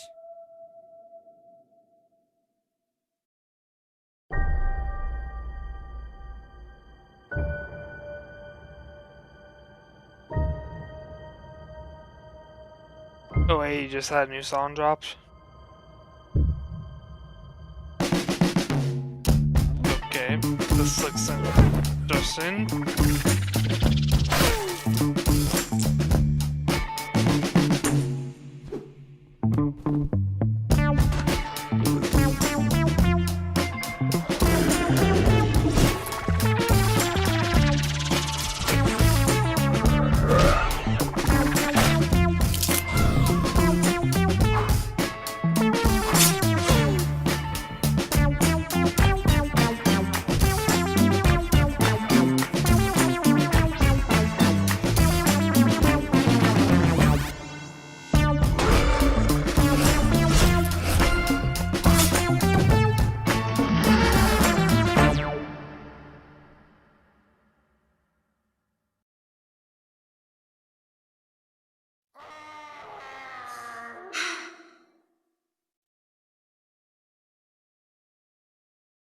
Why do I smell burning wood?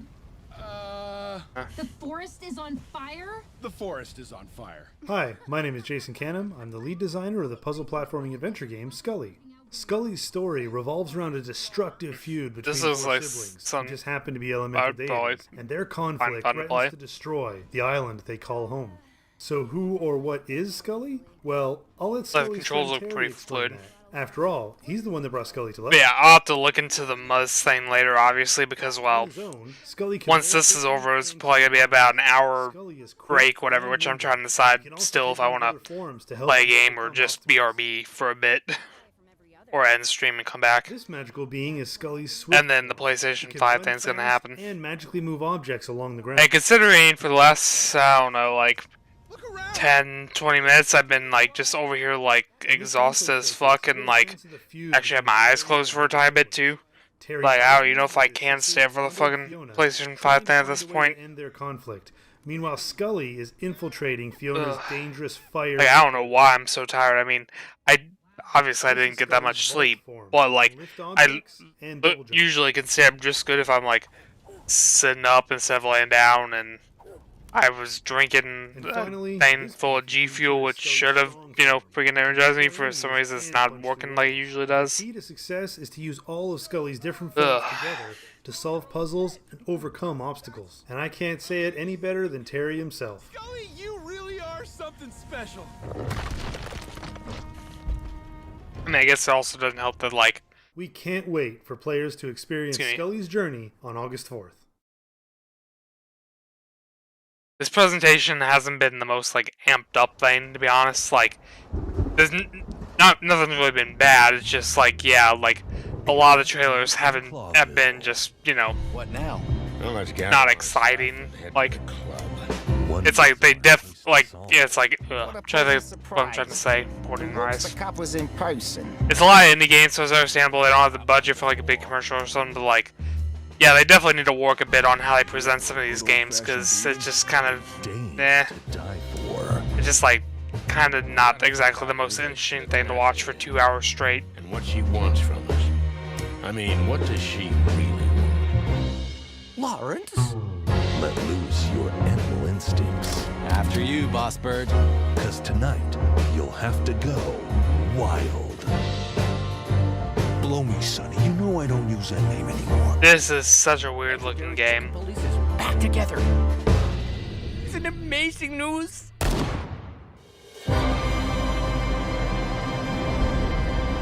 Say, Chicken partner, police. Are you chicken enough?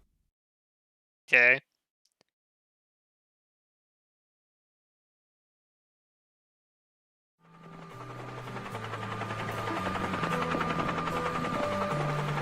So yeah, no occurrence in the dog game. Creed Valley. The mine's worldview is maintained here, right? Looks pretty much as I remember it. For by misfortune this place has been struck. Something is keeping the mine closed and stuck. Ta-da! What?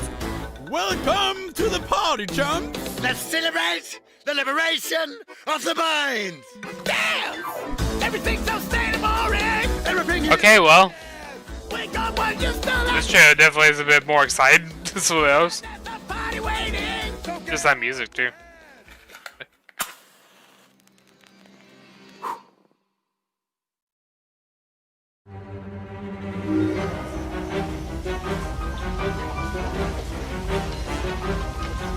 But yeah, I definitely should be getting close on to the 2-hour mark of this show. Because my stream timer currently says 2 hours, 3 minutes, and I started like 10 minutes, 10-15 minutes early, so.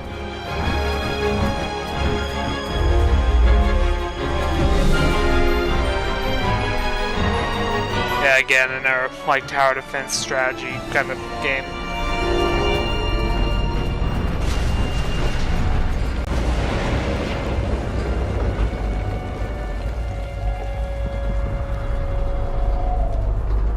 Okay. Lion Cities, that's definitely different. Hi. Okay, so this was shown at the Wholesome I'm Direct. the lead developer of Garden Story. It's my passion project and has been for about 2 years. I do all the art, code, game design, and writing for the game. Garden Story is really just everything that I've wanted to see in video games for a while now. not just mechanically or design-wise, but also culturally and emotionally. And I'm working really hard to make sure that those things come through in the end, and I hope when it comes out you'll all enjoy it.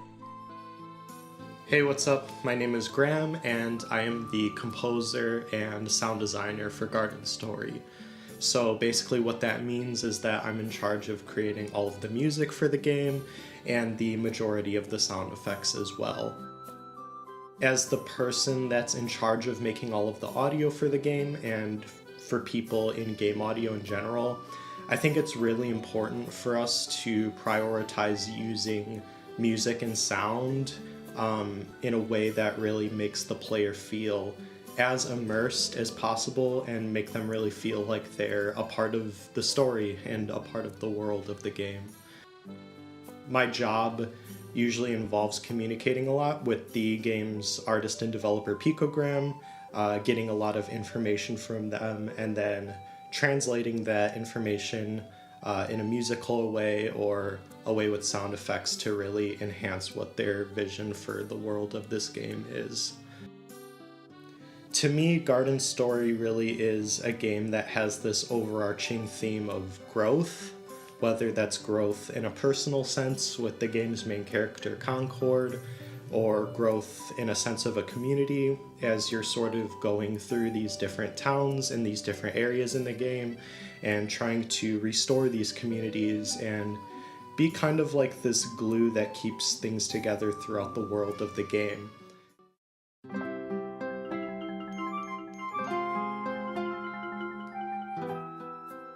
Rose City Games is an indie studio and publisher. We make our own games in-house, and we sometimes publish other games, which is what we're doing with Garden Story. We actually met Picogram through the Portland Indie Game Squad, which is a community group in Portland dedicated to helping game developers meet and make games together. We worked with them on Summer Slow Jams, one of our annual game jams, and since then we really liked the game, wanted to give it more resources and put some time in it to make it the best it can be, and now we're just having a blast working on it. Not only is Garden Story special to us because of the visuals and the gameplay, but the story and its themes are what really make it stand out. It addresses topics throughout its narrative about community and growth, and as Concord, you're not just improving the world for your own sake, but improving everyone's livelihood. And especially working on the community side of things, it's been extra heartwarming to see the game resonate with so many people because of these themes, both at physical events like PAX and The Mix, which we had the opportunity to attend earlier in the year, as well as through digital spaces and events like Ludo Naricon, or watching streamers broadcast and talk about these themes in this game with their community. So it's been really exciting seeing that happen. Garden Story is really exciting to me because it reminds me of some of my favorite games growing up. Those I definitely am starting to pick up a tiny bit, like, really cool elements for some obviously I just yawned, but like I'm no longer, like, my eyes are like basically closing so themselves. Marriage between nostalgia and really exciting. Definitely gonna need to games. get another drink working with with some Picogram more has been caffeine really awesome after on I'm this is actually once this goes to break. Publishing at Rose City Games, so we're really pumped to be a part of that. Everybody on the team has been working super hard on the game over the past year, and we're really excited for you to check it out. So you can go on Steam right now and download the demo for Garden Story for free. We're going to leave that up for the foreseeable future, and we really hope you enjoy it. Thanks. Okay.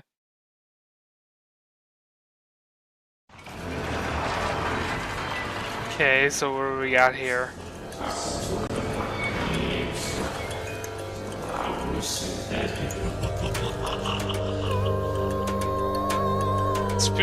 That's got bird timing. Demo on Steam. Just got an email. And I'm on your Steam wishlist is now on sale. Don't know what it is, but Steam coming in with the perfect timing. Oh, yeah, that game.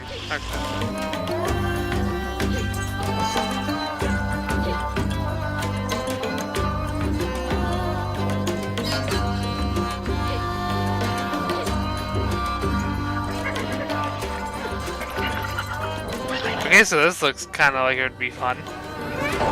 Like combat movement wise.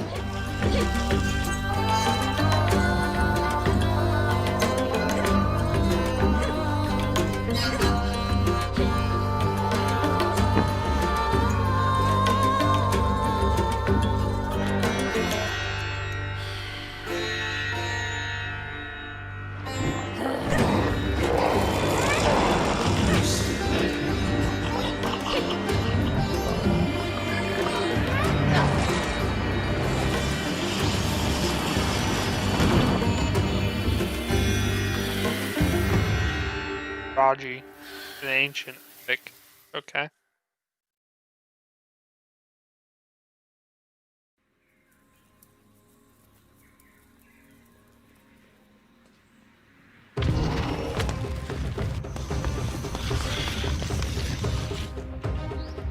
The animation on this trailer.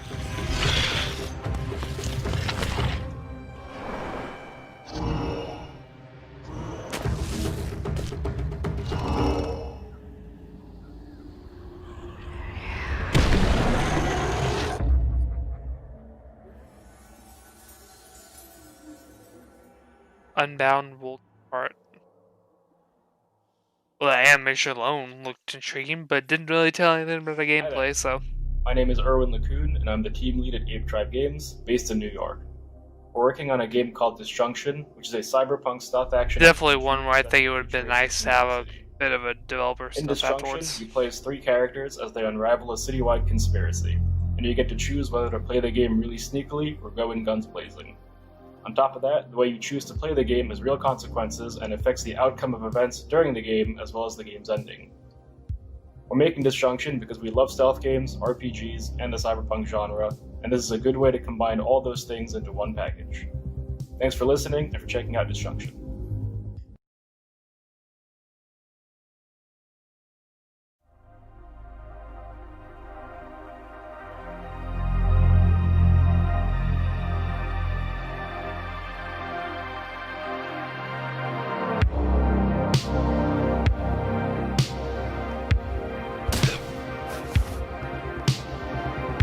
Let's say, are you literally basically just seeing the exact same footage they just used?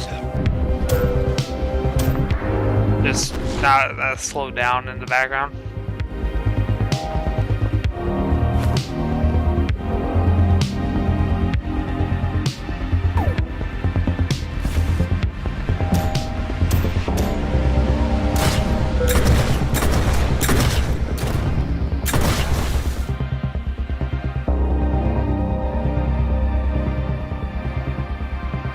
Disjunction, Switch, Steam, PS4, and Xbox.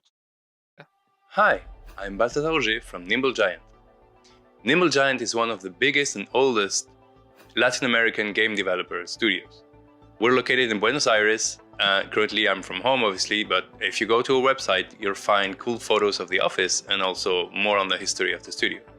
So I am actually serving as the game director for Quantum League. Quantum League is a project that we've been working on since I've heard about this. 3 years. It first started in 2017 while we were holding a company-wide game jam. During that game jam, the concept for Quantum League came up, and there were some developers crazy enough to want to continue working on a prototype. And well, as these things go, the first prototype was ugly, but it was already showing some promise of fun. And during the playtest at the end of the game jam, we saw that it had a lot of potential. So we kept actually building on it and working on it slowly at first, and then picking up pace until here we are at the eve of the game's release in early access. Quantum League is a 1 vs 1 and 2 vs 2 online shooter in which all players are trapped in a time loop. Each time the time loop rewinds, all players will be cloned and they'll be able to play alongside these time clones. So in effect, we're looking for players to build team strategies with themselves.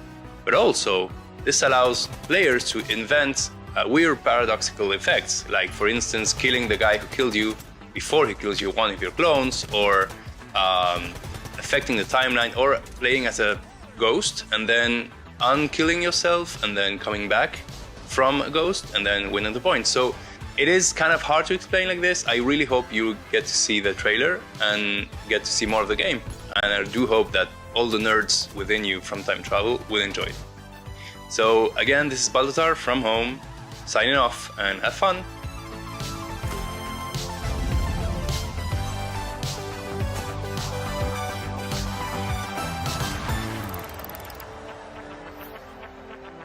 Yeah, it's like that game is basically like, yeah, let's take Tracer's abilities from Overwatch and make an entire game based around it.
music's hype as fuck. Showtime.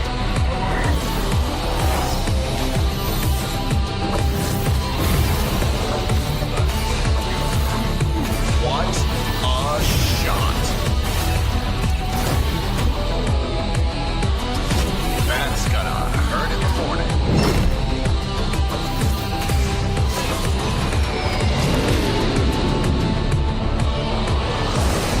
Fists of steel.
Hey, I'm Dato. And I'm Sandro. And we're two-man team hailing from Tbilisi, Georgia. We're making role-playing games set in alternative prehistoric era, somewhere in Bronze Age. The title of the game is The Way of Russ. It combines good old-school mechanics like deep tactical combat, exploration, and dynamic story with some cool new ideas like fort management, survival, hunting, and intricate shaman rituals. We want to immerse players in ancient mystical world of curses, gods, free-roaming wild tribes. To experience a new, unknown, and uncharted world where to learn what's beyond the horizon, you have to go there and discover. You can learn more about game on our website, thewayofruss.com. Thank you for watching.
World premiere!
World premiere!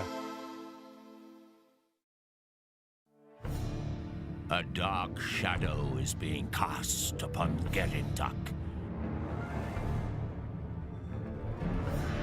With it, it brings steel, and it brings fire.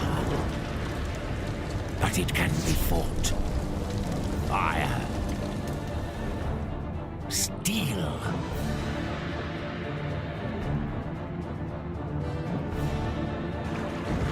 Might.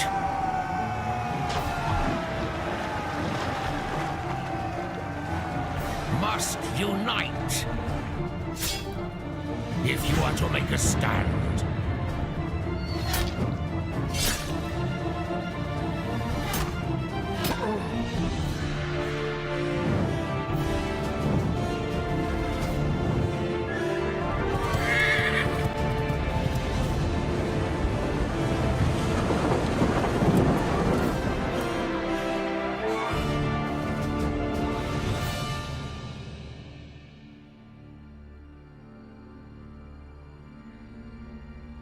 What is your decision then? Complete, unconditional obliteration.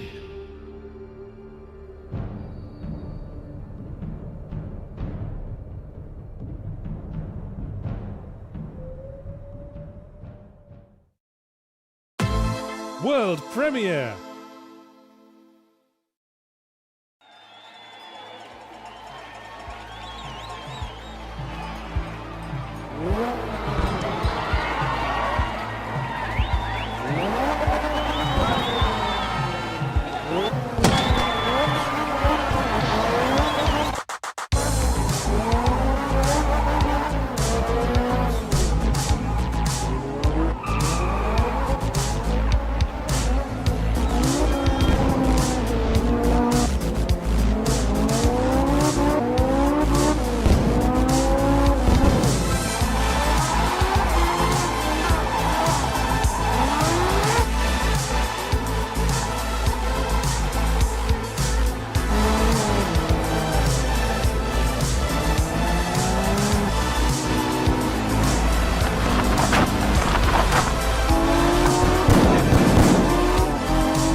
Hope you enjoyed all those indie games. Again, if you didn't, a little bit confused as to why you stuck around. But if you did, why not come to the post-show live streams for even more indie game content? You'll get to see gameplay, hands-on demos, developer interviews, all hosted by Nick Calandra and Jack Packard. June 12th to June 14th from 11 a.m. to 7 p.m. Eastern Time. All in all, it'll be a great weekend for people who eat, sleep and breathe indie game content, which sounds like it'd be a very difficult condition to live with, so you might enjoy a moment of respite.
Yeah, no, I haven't fallen asleep.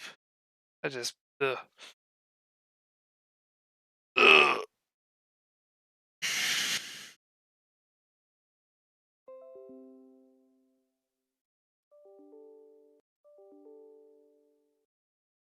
I've been just. I'm gonna take a very quick break and get a drink.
No, I sound like I haven't got any sleep at all last night.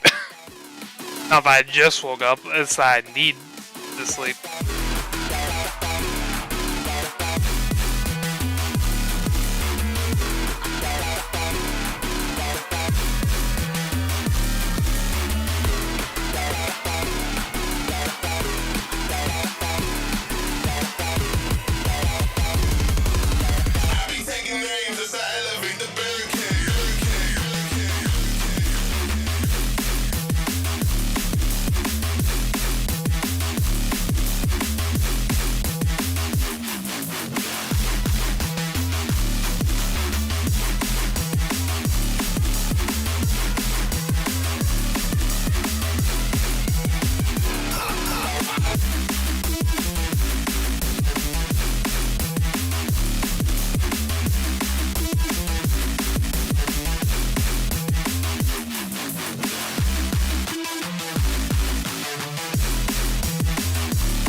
Okay, so I think we'll go ahead and play some for a tiny bit because, like, yeah, we still got like over a half hour.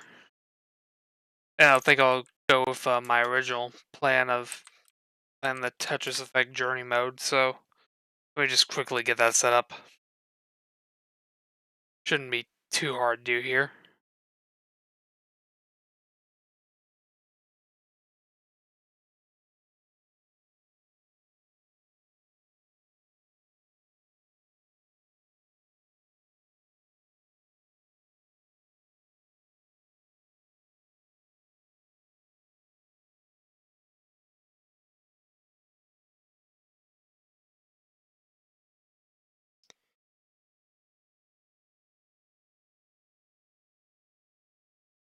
Hopefully I can get my control hair here.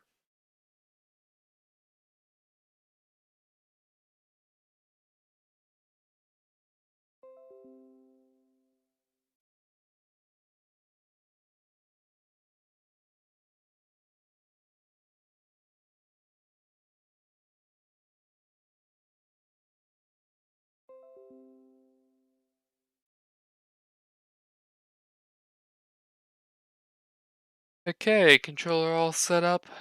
Now I just need to change all the friggin' stream tiles.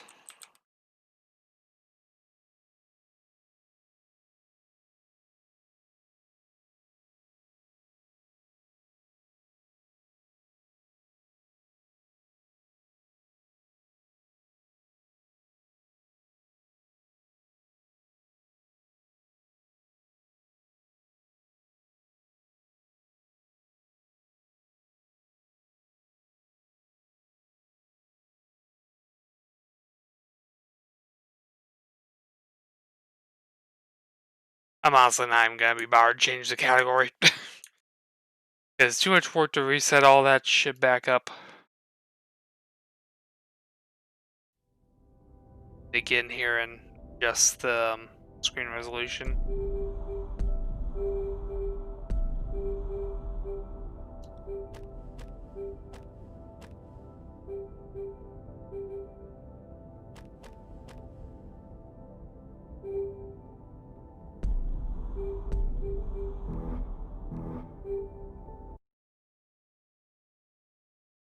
Game capture.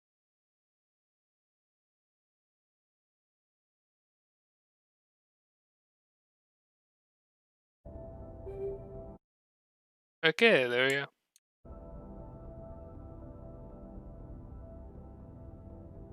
Just need to reposition this so I can chat. How I wanted to do. Need to hide the taskbar, I think.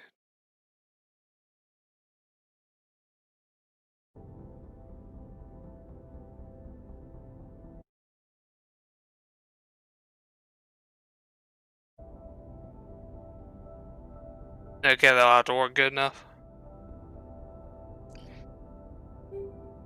But yeah, like I definitely should have got some better sleep, but like basically it was either I, you know, didn't basically get any sleep, but I was still awake to even stream in the first place, or I got decent sleep and way overslept and missed everything. So like, okay, what's a little bit of like, sounding tired and, maybe like dozing off for one damn minute or so, or...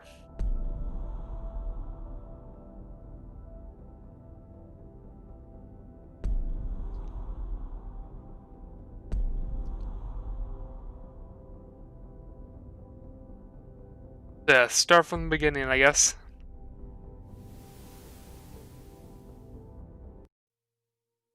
Guys, let me know if the volume needs adjusted.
I am definitely not getting any of the pieces I actually need.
Close your eyes so you see my vision. Unite the souls so there's no division. Look into the future, we see all seasons. Aiming for the top, but what's the reason? Hands to the sky and realize we're free. We become the legends we were meant to be. Now open your eyes and you will see. I can lead you home, just follow me.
Okay, nope, that was not the right choice of things to do right there.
Oh, God damn it. Gotta love the friggin' misdrops.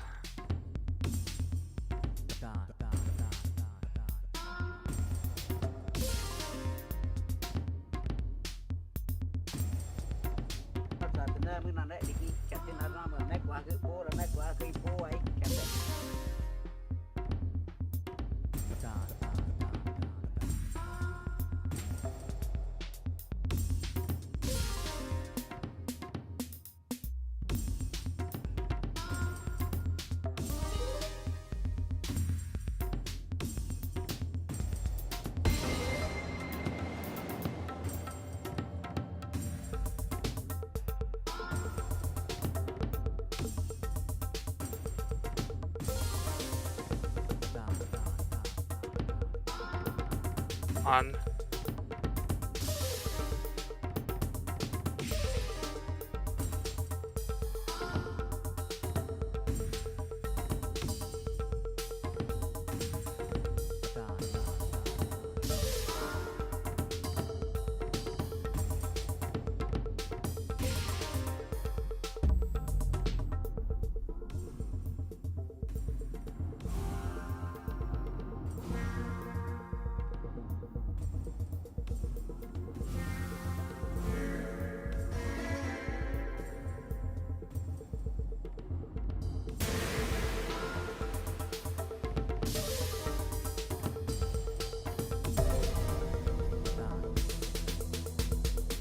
Wasn't the ideal use of zone there, but at least I got that stack down a bit.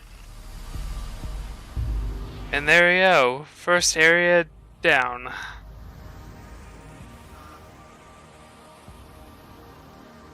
But yeah, no, it's definitely good I decided to do this because, obviously Tetris requires thinking, and that helps you wake up. And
Yeah, that definitely did not work as good as it could have, but oh well.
Yeah, I hate this level simply because how hard it is to see everything.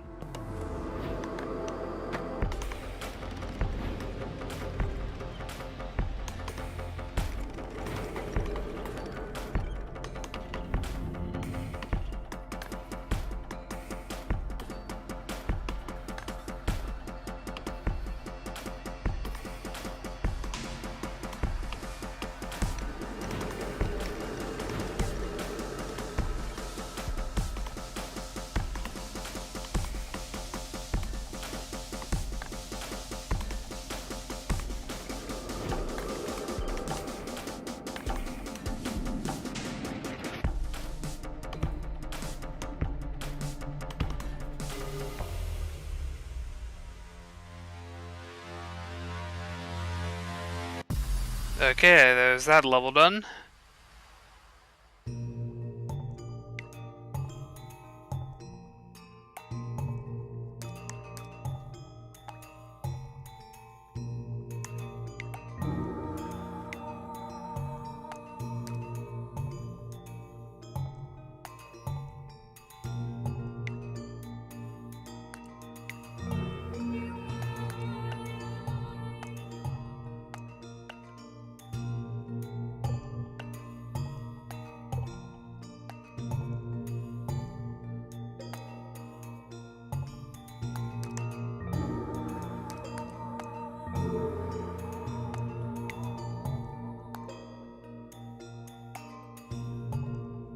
Yeah, that was my bad. Shouldn't have popped out the pieces there.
Okay.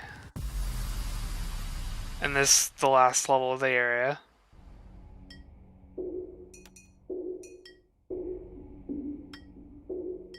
And this will probably be the last thing I'm gonna do most likely, because I don't know how much... Yeah, I don't know if I can fit a whole another 4 area section.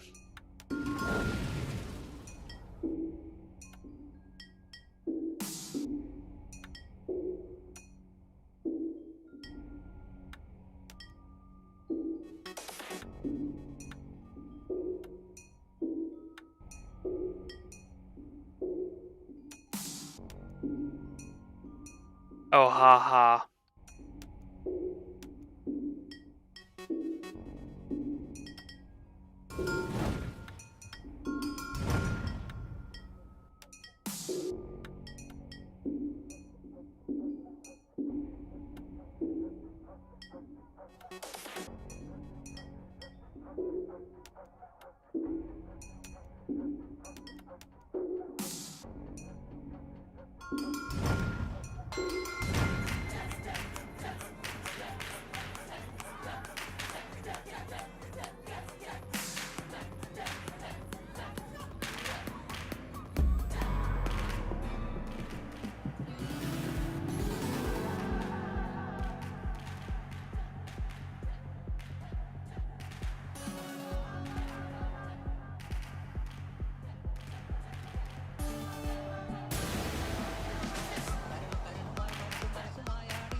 Okay, it's a new area. High score 2. Okay.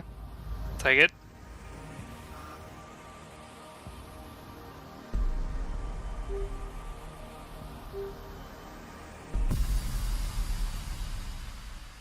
But yeah, it's like score be reset by Xing, but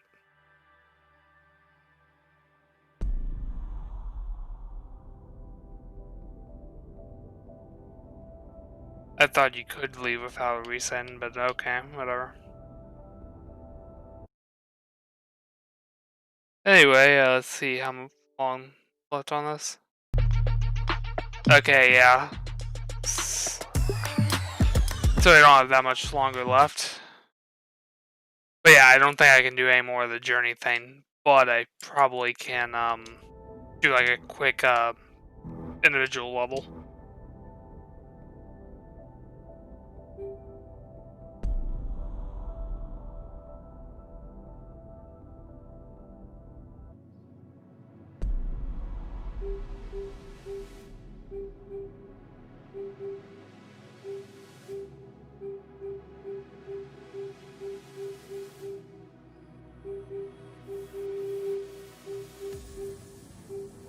Yeah, let's go Ultra since it's the 3-minute thing.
Damn, didn't get close to my high score, but oh well.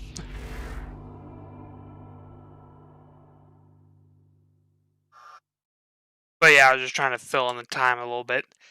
I really am that close to leveling up. God damn it.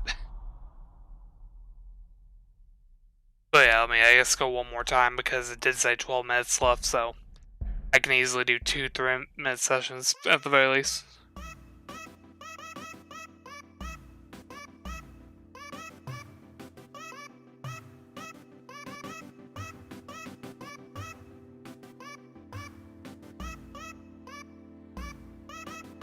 I'm getting such terrible starting pieces here.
I mean, the good thing is this is for the mode that's literally timed to 3 minutes long, so I mean, you don't have to listen to it for that long.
They do have other modes where you can do that, but this specific mode doesn't let you do that, though.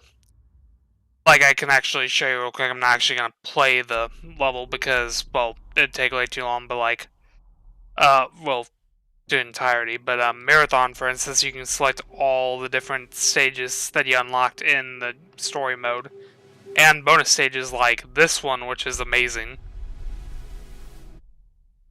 And there's a few that let you do that, but yeah, like the Ultra and Sprint modes actually lock you to that specific skin. I'm pretty sure it's because it's supposed to be like faster competitive modes, so, you know, fair advantage kind of thing.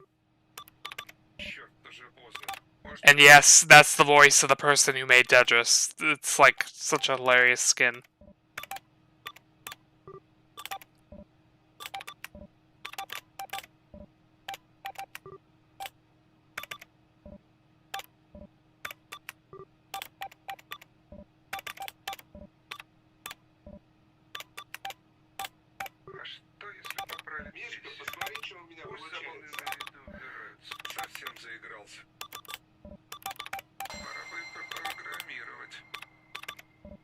Yeah, I'm just trying to see if I can hurry up and get to the cooler part of the stage here, because this stage is pretty cool. I don't have that much time. Nope, Russian.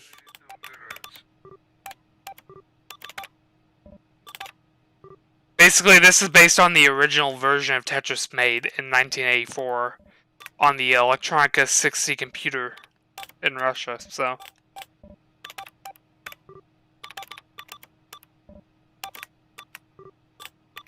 It's a hidden bonus stage that you have to unlock with like a Konami code style cheat.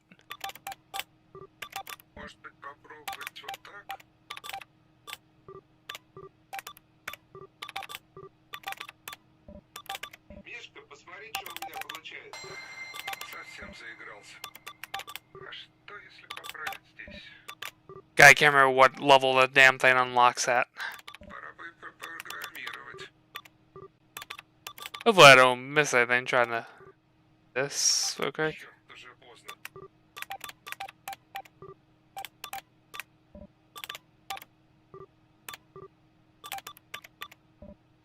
Let's...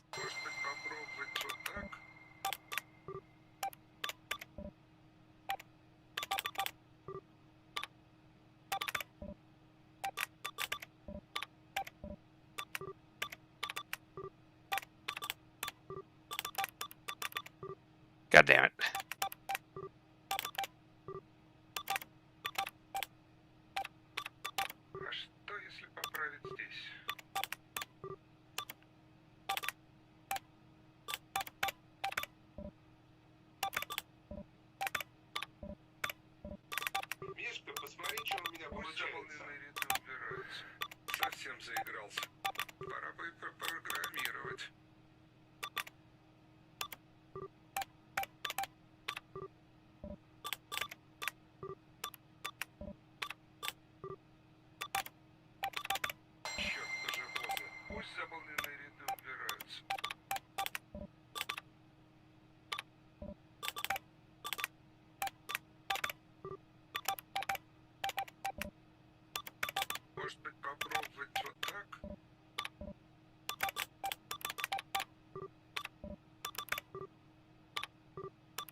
There we go.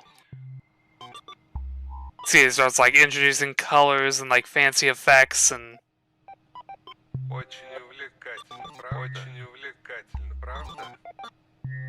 And there's actually music that gets introduced later on, but like, I'm pretty sure I don't have time to get to that part because I'm already probably running way... Well, doing way too much than I probably should have.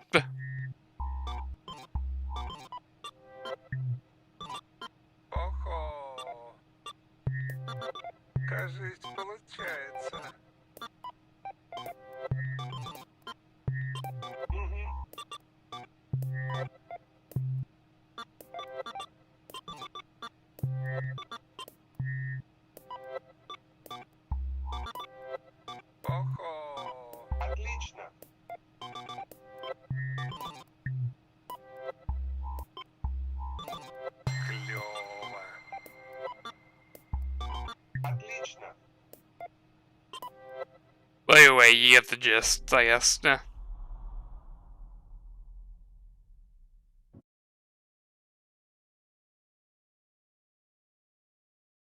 Yeah, I already started it just partially.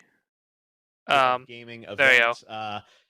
I'm so excited. I hope you are too. This is a really special day. Got next out of the game. I'm excited to do this live on YouTube. We've, for the past 5 years, always had these big E3 shows in the summer, and of course, this summer's is very different for all of us for a number of reasons. And I still think it's so important for the community around the world to come together to celebrate games. So over the next hour, we've got an amazing pre-show with some incredible YouTube creators from around the world who will be joining us. Some of them will be joining us live. Some will be joining us on tape. And we're just going to come together to celebrate games. And then at the top of the hour, of course, will be the PlayStation 5 stream that we'll all watch together live right here. And then afterwards, we're going to have a post show with reactions and some other great stuff as well tied to this reveal. I do think it's just important to mention, though, everything that has happened this year so far that has brought us to this state. If you asked me in January if I'd be sitting in a spare room here in Los Angeles broadcasting the PlayStation 5 event, which is going to be this pre-taped video, it just would have been inconceivable to me. But we've obviously gone through a lot over the past few months with the COVID pandemic and how that's impacted the entire video game landscape, especially for events. And then more recently with, of course, everything that's happened with the sort of systemic racism and violence against the Black community. It's been disheartening to sort of see everything that's happened over the past few weeks, and spirit breaking for a lot of us, I think, to have 2020 be a year that has come with so much that has weighed on us. And I don't want to do anything more than just acknowledge that right now and say that I think one of the great things about games is that it brings us together as a community. I've always loved games, that it allows us to play different roles and it see things from different perspectives and understand the world in new and unique ways. And I think we found a lot of comfort in gaming, and the fact that this is a new console year is really exciting. That moment when there's so much condensation on your cup that the coaster it's sitting on comes picked up with it. Gather as a community around the world, like really, and celebrate how much this passion point means to all of us, and get excited about the future of this medium. Today is about PlayStation, but I also think it's about the future of games. And how but yeah, let me know if I need to adjust the volume, by the way. Blend of technology and entertainment, and that means the games always get better. And like, this is a big moment to see what the next 5 to 7 years of gaming is going to look like. And Sony has called the ball by saying this is the future of gaming. So I'm really excited to see what they have for us. So anyways, we've got a lot of great guests that will join us over the next hour to talk about our predictions for PlayStation. And what we expect to see. But before we get into that, I wanted to kind of recap a little bit on what we do know so far about PlayStation 5. And we will have, again, but yeah, I do actually wonder what they're going to exactly show today, because they did say specifically they're trying to focus on games, but will they actually show the device itself? So PlayStation 5. Because they haven't shown the console itself, but the Xbox has shown it, Being in New York City for the PlayStation meeting. It's like Xbox shown, but PlayStation hasn't, so it's like, who knows what in the hell their box even looks like. We know what the controller looks like. They're going to show the box. Well, they didn't, but they showed a lot of great games and talked about the system. But yeah, so it's like, will it just be games? PlayStation 5, the future of gaming. We're obviously going to see games, and that's going to be a big part of it. That's like, well, yeah, we're obviously going to see games, but it's like, will we see hardware? The box today.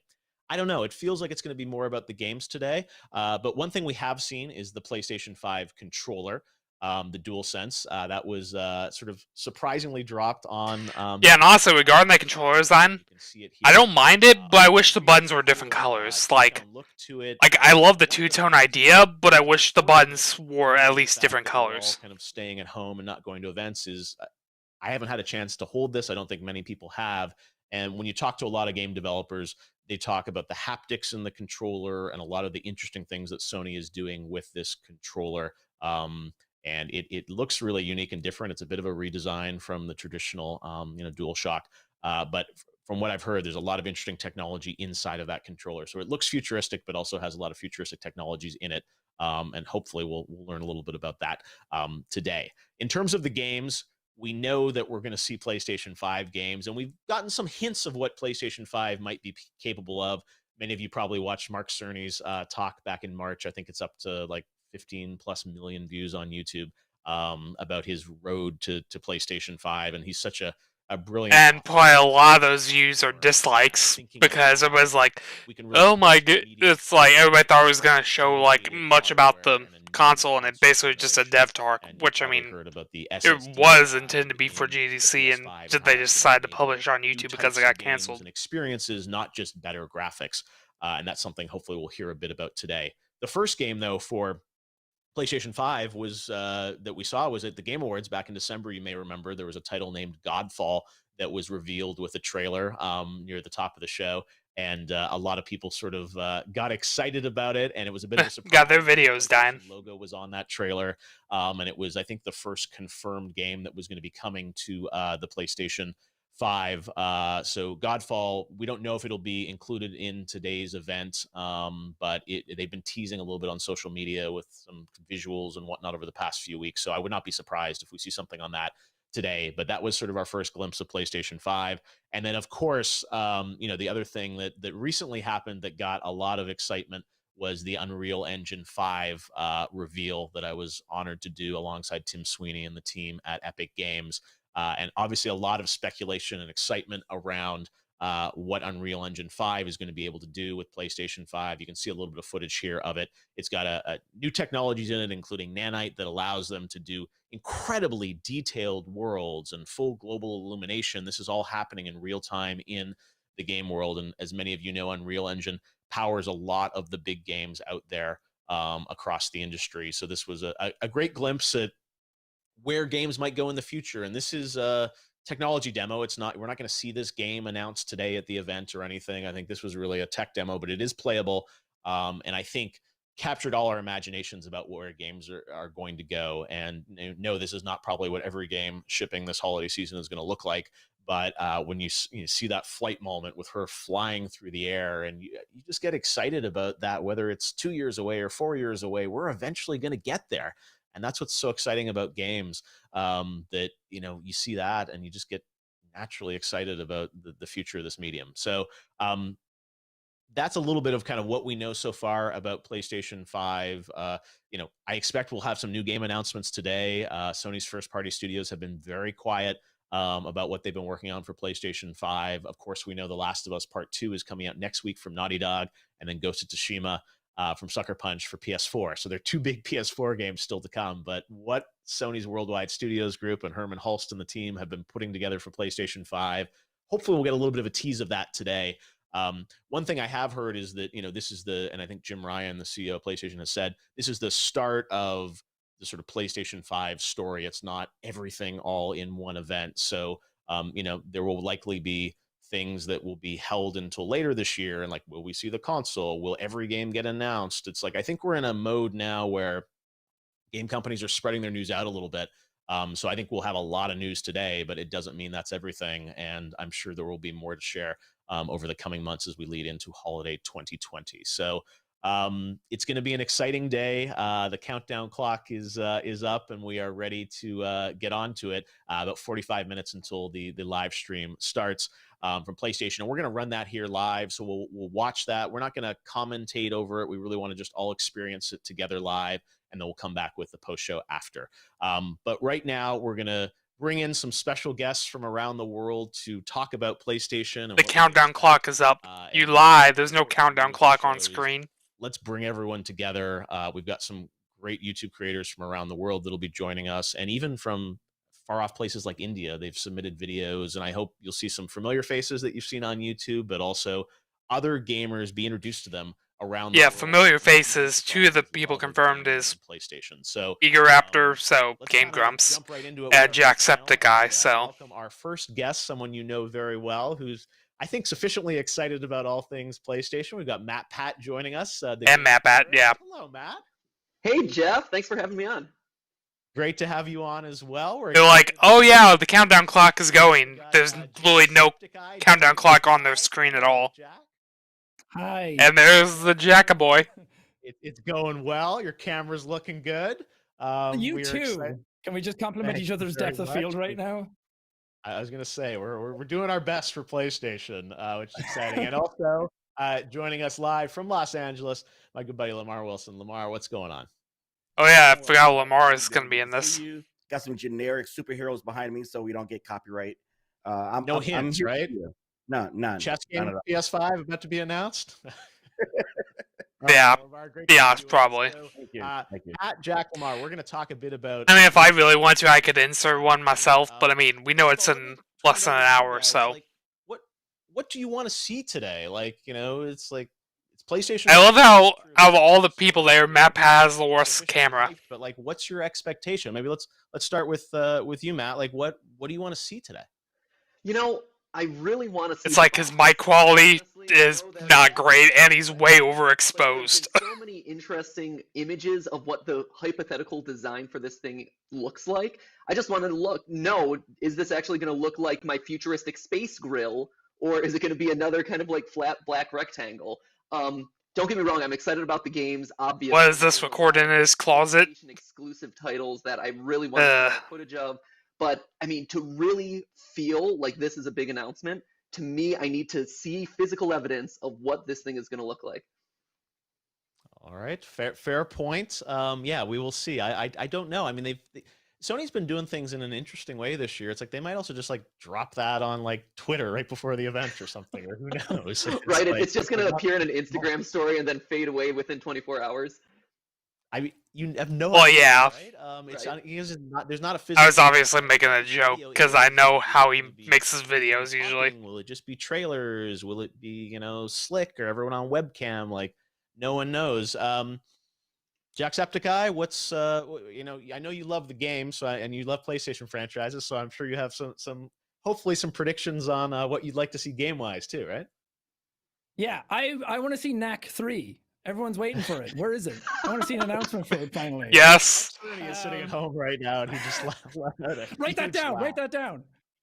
I keep hearing rumors of Bloodborne PlayStation 5 PC, and we've seen Sony come out and say that certain games are coming to PC. Horizon is coming. So I'm really excited to potentially get that. A bunch of people who are verified on Twitter keep saying it, so it must be true. And I just want to see maybe Horizon 2, since Herman took over. Maybe that'll be his new thing to show off. He can show us what the PS5 can do with that, because it looks so good on PS4 already. And maybe our boy Corey will come back and surprise us all with a new God of War. But that's pipe dream. That's out there with Knack 3 for me right now. But I hope both happen. Manager. Well, but the thing is, Sony has so many amazing studios around the world and so many. Yeah, honestly, I don't know what they could do, because obviously The Last of Us is just about to come out, so that's obviously not a game that they would be working on. Obviously, have to see. God of War might be too soon. Lamar, what's for you? What would excite you? What would surprise you and delight you today? And then it's like maybe they could do a new Marvel related game. And the PlayStation 4, they're exclusive. I think that's because like the Spider-Man one sold over pretty well. So like maybe there could be a next new one. Ratchet and Clank, that's a good I didn't get choice. A chance to play it on the PS2, so I definitely want to see more of that. But yeah, to be honest, I'm just trying to think what IPs, because obviously I'm not a PlayStation person, so of course, I'll go I don't know every single one of their exclusives. Definitely needs to happen. And who doesn't? But yeah, hardware? but Horizon, yeah, it seems like a pretty solid bet. Spider-Man, I'm good. Okay, so these are all franchises we love. Sony's done such a great job with them. It's interesting that The Last of Us 2, which is probably one of the defining games of this generation, is like next week. So there's still lots of PS4 left. Right. Based on what you guys have read and heard about PS5, like how do you want, or how do you think games are going to change in the next generation? Because PS4 is already so incredible, and we're seeing amazing graphics and content. Like, what's going to make you guys jump to PS5? Is it just that you want, I think the next gen is basically ray tracing and load times. That's basically the big benefit of next gen. For me, if I can jump in, I think for me it's all about what narratives does this. It's like we're not going to have a huge like performance jump like previous ones. It's basically just a few fancy lighting effects and some what is speed. The differentiating factor for why we still need load times, right? Obviously, it's more tech. Obviously, the graphics are improved, the speeds are faster. But what is the leap that's going to change gaming? And to me, so much of this like photorealism that we're getting in gaming right now is opening the door to deeper narratives, stuff that's going to be more immersive, stuff that's going to really put us in the mind's eye of the characters we're playing as. And I'm hoping that, like, yeah, in addition to kind of your fun games that you can play with friends on cycle and on repeat and things like that, I really want to see more games like Last of Us Part 2. That's the sort of thing that's really going to differentiate and say, hey, we are a storytelling art form here in gaming, and we have the technology now to really achieve the sky's the limit for whatever these fictional narratives are. Yeah, I think deep storytelling is what's important here. I think that's where Sony really excels. As I mentioned about their exclusives. So seeing really good stories and having it where it really feels like you're engrossed in it, where there's no load times or minimal load times, where you're going from story event to story event, so you're really diving deep into it. That's what I like about games like The Last of Us 2, Horizon, which was a Zero Dawn, which is a great game. And Yeah, of course, MatPat's answer would be more story-based stuff than like multiplayer because, well, obviously it's probably a lot easier to write a theory on a story, lore-based game than something that's just a random online shooter. Quality and texture quality and everything.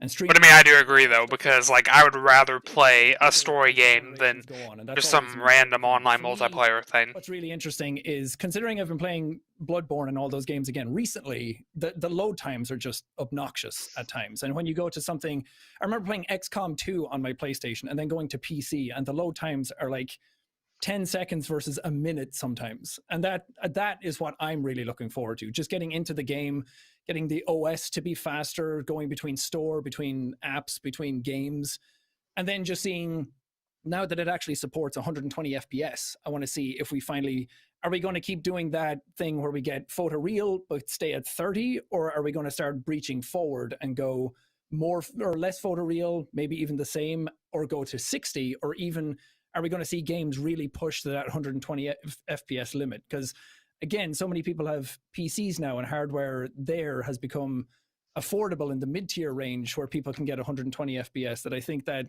people are kind of going between both now, and we have so much cross-play happening that it'll be really interesting to see how fast the hardware is to push all those, because graphics are always going to get better, mocap will get better, and the narratives and everything will keep evolving as we go. But I'm really excited to see just how strong and fast this system is, especially after listening to Mark Cerny talk about it and talk about the 3D audio and talk about how fast that SSD is. It'll be really interesting to see it in practice. Yeah, they said that we should make sure to watch the event with headphones on, which I thought was curious because there's like some interesting 3D audio in it. So you guys are all. We'll hear Mark Cerny's voice all around our heads, surrounding your head. Yep. It's going to be interesting to me to see Jack, what do, as you said, MatPat, and Lamar Wilson. Amazing franchises. You know, that whole narrative a few years ago about like the single player game. And there's a lot more people that I got to show up to, but I can't remember off the top of my head who they are. Incredible, rich, detailed worlds which Sony delivers. Oh yeah, well, Aaron from Game Grumps is one of them, but like the rest, you still need a console. What is going into the cloud, and you know how's. I'm surprised they didn't put Aaron in this section because like how much this Lamar may be a YouTuber also, but he's like the other two are like more like gaming focused. He's more focused on like geek culture kind of stuff, like unboxings. Worlds and games. So it's like he almost seems out of place compared to the other people in the group. How technical it will be, because obviously Mark Cerny's talk was extremely technical. As he said in his talk, now comes the fun part, and I think this is the start of the fun today. So before we wrap up, is there anything that like Sony could do to screw this up today? Like expectations are really high. People love PlayStation. The system has done incredibly well around the world. They make great games. The rumors are a little out of control, I think, in terms of things that some people are expecting today. So is there anything that you guys would say like, hey, if this doesn't happen, I'll be disappointed, or, things that you want them to do that they may not do? Because that's the other thing is like I worry that there's so much expectations that if there's not, 12 first-party games announced, people are like, what happened? Anything for you guys that might concern you if they do or don't? I feel like they really need to either, they might not show off what the actual console looks like, and everyone really wants to see what it looks like, and we all see that dev kit with the giant V, and part of me kind of loves it, but either show off the console or give us a price. I think if people get either one of those, it'll give us something to kind of bite down on and to kind of look forward to.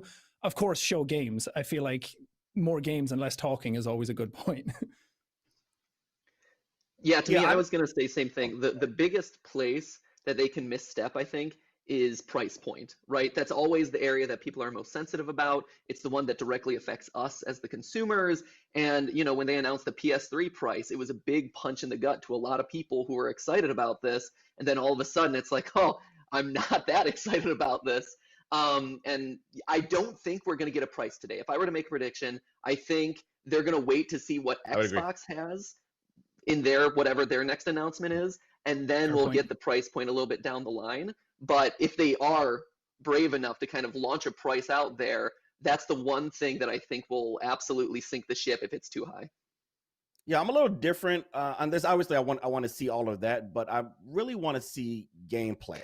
I think trailers. Yeah, I definitely wonder what the price is going to be, because there's been rumors, like heavy speculation from a lot of the industry insiders that like this might be approaching PS3 price, and considering that was what killed the PS3 initially, you know. And I think there'll be some people. Yeah, that's probably not a good thing. Come to fruition. But again, we also don't know Xbox, so maybe all consoles are just approaching that price. Sorry, Jeff, No, sorry, go ahead, Jeff. Yeah, it's like I think you're right, because if it's just a wall-to-wall trailers and CG trailers and everything, it's people like, I want to see what these games. Although I guess the difference Xbox has is, as far as we know, for PS5, there's only the PS5 base console. Plays something. While with and we'll see. This is it's such a trying to new think what I'm saying. format to have this. With Xbox, there's definitely been rumors of them having two separate consoles. Completed a week ago. The Series X, which would be the high end, and then like a lower end, like Series S or something. So yeah, it's gonna be interesting. All right, well. So like, thanks for joining us, guys. even if the Series X ends up matching like the PS5 at a higher price point, Xbox also has a lower end system. Who knows if PlayStation will. Dreams come to life, hopefully in the next half hour, or the internet will rage. So we'll see what's in store. But I'm excited about it, and thanks for joining us under these unusual circumstances. Hopefully, we'll see all you guys in person. Also, Dane, 100 messages. That might be a record. Thanks for having us, Jeff. Jeff. Right, thanks, guys. Matt, Pat, Jacksepticeye, and Lamar Wilson. Great to have I mean, granted, it's probably a bit, you know, inflated because the damn bot hour posting.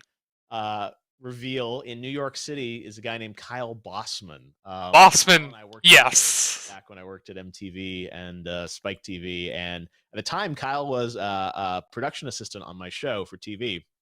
And the producer of that show, Jeremy Hoffman, and I came up with an idea in 2013 to put him on camera for the first time, because we thought he's just such a cool, interesting guy.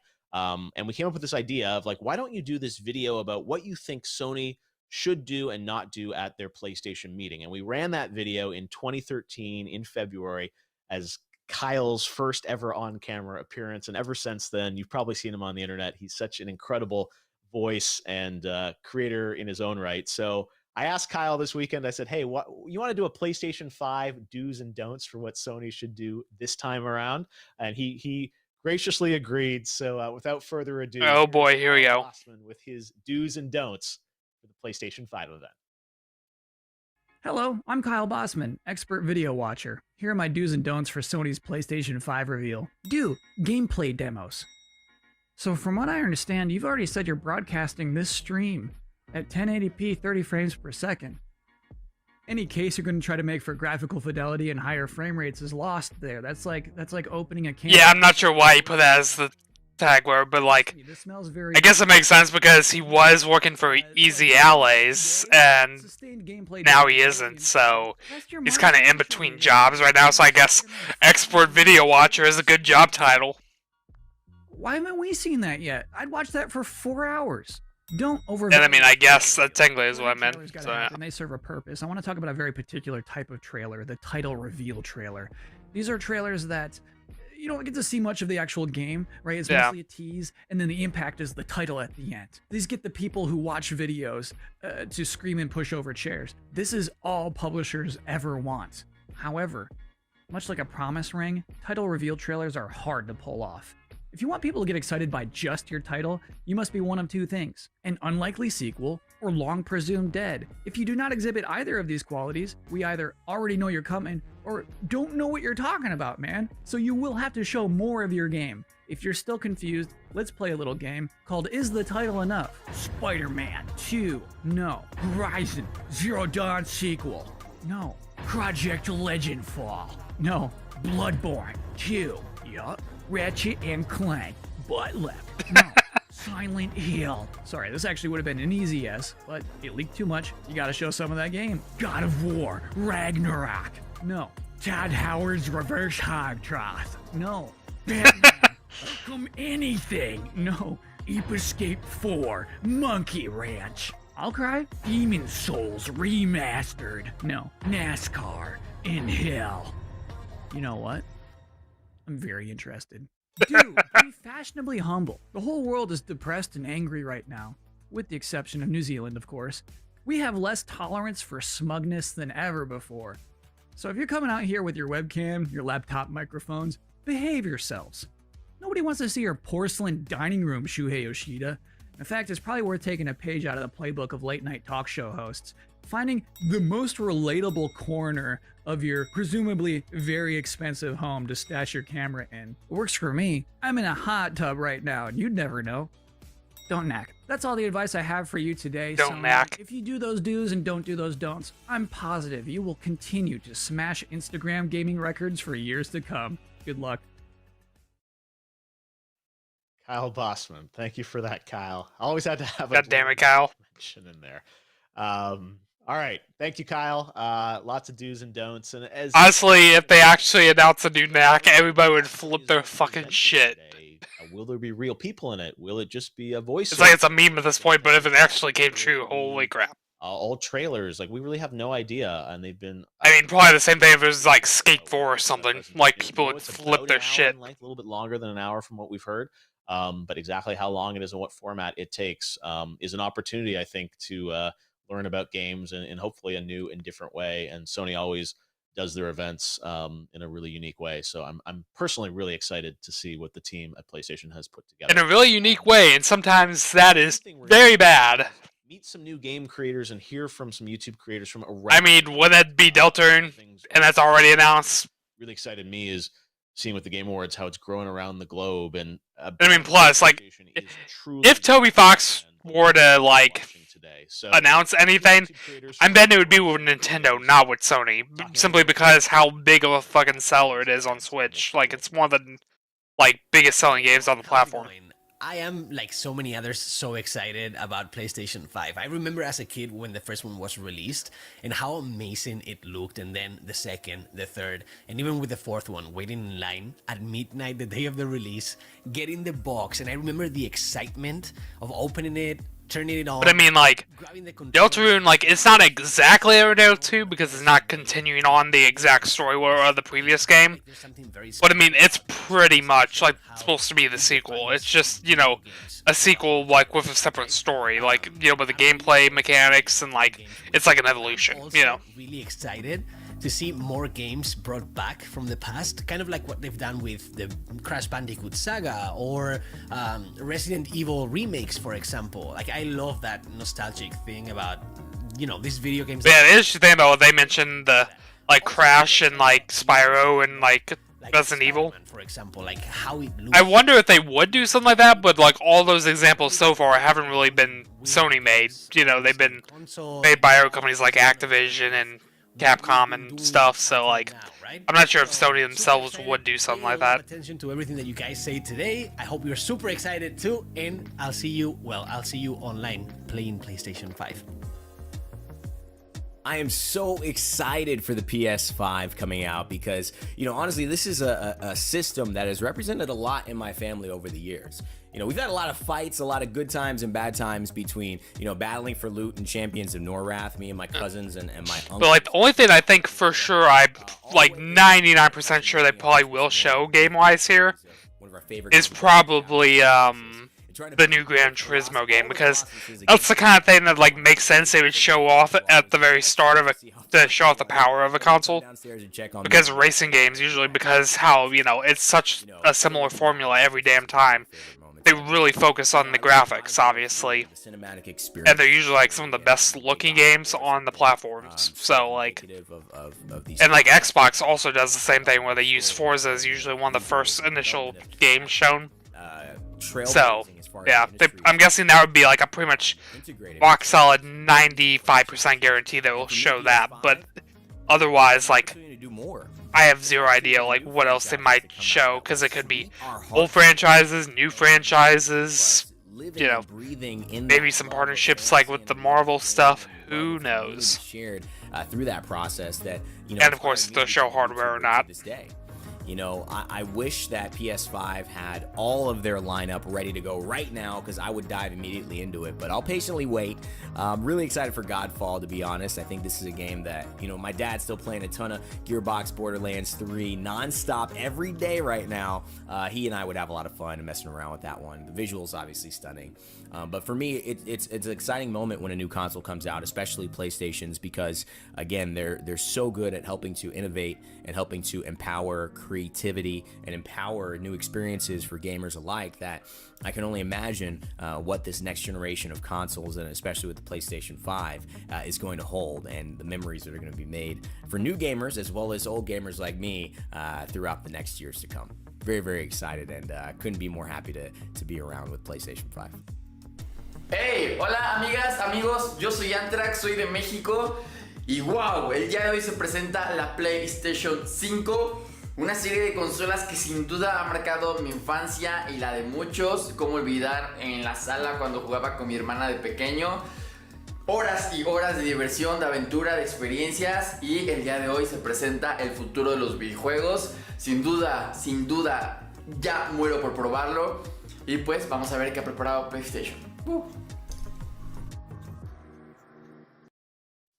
All right. Thanks very much, Dantrax. We've got more YouTube creators that'll be joining us as we lead up to the live event. We are about 20 minutes away now from the live stream from PlayStation, and we'll, of course, be running it live right here, and we'll all watch this together. And then, as I mentioned earlier, we'll have a big post show over an hour of additional content after the briefing from PlayStation. Over an hour of additional content. Dive into. I'm never getting to sleep, I don't think. All right. Well, right now we're gonna get to another panel. Because we don't even know what the PS5 length is either. It could be a 1 hour, or it could be a 2 hour show. And what they're looking forward to today.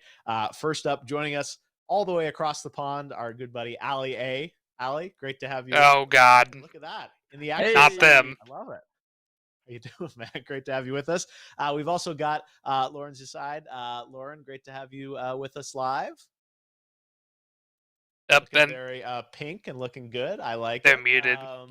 Purple, I guess I should say, right? All right. Also joining us from LA, Valkyrie. Valk, what's up? Yep. Yeah. What's up?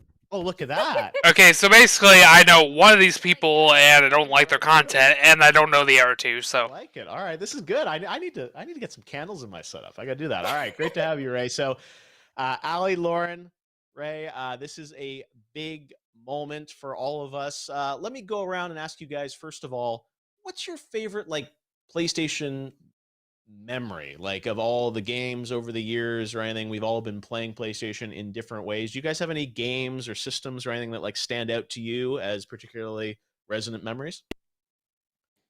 My very first gaming, even memory before I even owned anything, was going to my uncle's house, and he'd have a PlayStation 1, but it would never be set up all the time. He'd pull it out just for when me and my brother would come over, and we'd play one of the original Lara Croft games. So much fun. That actually got me into gaming. So it all started with PlayStation, technically. Oh, that's amazing. I had no idea. All right. Well, that's cool. We'll see. Lara Croft is always around. I don't know if she'll be there today, but I'm sure they'll get Tomb Raider in due time. Ray, what about you? Do you have any favorite memories in the past of things PlayStation related? Oh yeah, my all-time favorite memory is I was always the one that played video games, and I have a younger sister, and she would always just watch me, and it was such a great way for us to bond. And I remember I played Kingdom Hearts in 3rd grade on my PlayStation 2, and my sister would just watch me. Would stay up all night, eat junk food, and she would just use the cheat book and tell me where all the Dalmatians were, and just I don't know, it's just a great way to bond with the family. Love it. I the dog. You've got the perfect setup for that. You got the dog, the candle. It's I feel calm all of a sudden. It's this is this is the way to do it. All right. Well, yes, Kingdom Hearts, such a classic franchise. And yeah, we just had the most recent Kingdom Hearts, so I don't know if we'll get another one today, but who knows? Maybe. Lauren, all things PlayStation. Where did it start for you? Do you remember which PlayStation? So I missed PlayStation 1. I mean, they could do a second DLC, but I doubt it. I missed PlayStation 1. My parents had bought Nintendo 64, and they were like, that's good enough for a while. You guys can play with that. But then PlayStation 2 was when my gaming really took off. and I would play Kingdom Hearts 1, 2, SSX Tricky. But yeah, for us it was basically hard to find. I recently wanted to NES, SNES, Genesis, N64. But yeah, that was one of my first consoles that had PS2, GameCube, and then that was basically it until just like I remember like going last year, a couple years ago, whenever I bought my PlayStation 1 and just Switch, like, and then bought the Xbox last year. Of all these systems, and that's why today I think is special. Obviously, we know a little bit about the system. We've seen the controller. We've seen some hints of some games, but as you guys as we roll into this in 20 minutes now, like, what do you guys what do you want to see? Like, what's going to excite you? I mean, the world's in such like a weird place right now. Like are there certain games that you really want to see? Do you just want to get excited about graphics and like hear about the controller and how it's going to work? Or let's start with you, Ali. Like, what do you we'll see if Fortnite next gen is there. Probably not. I know. I would take Fortnite for sure.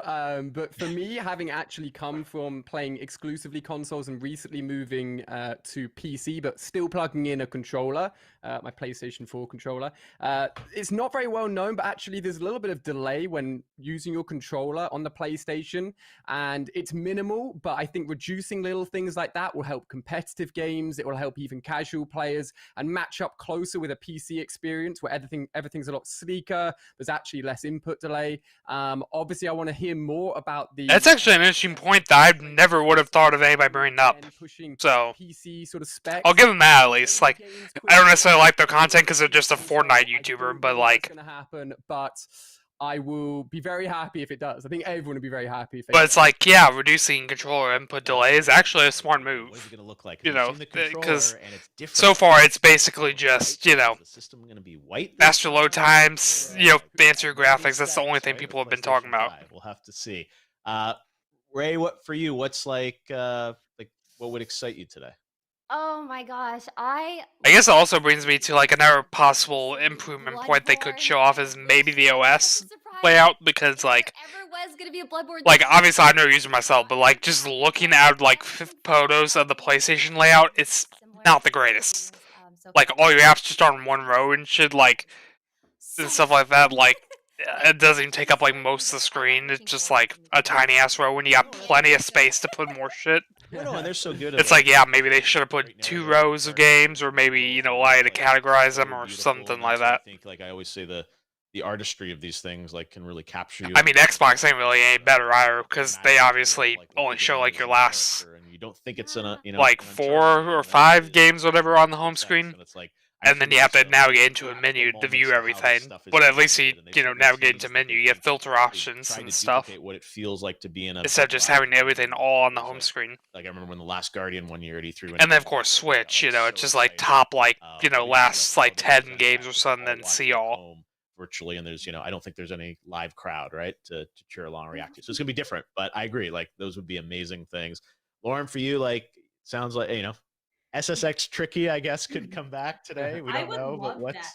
I want them to put like all the old games on like a streaming catalog where you could just like play them. I would love that. I doubt that's coming, but I think anything, because I'm such a big. Oh yeah, that's actually something else I didn't even think about. But like, PC gamer. What if they introduced on the rival Game Pass? A little extra that PC game. Because like right now they got PS Now, but that's strictly I want to see how that like you can stream games to your PC from their servers, which is what xCloud is on the Xbox side.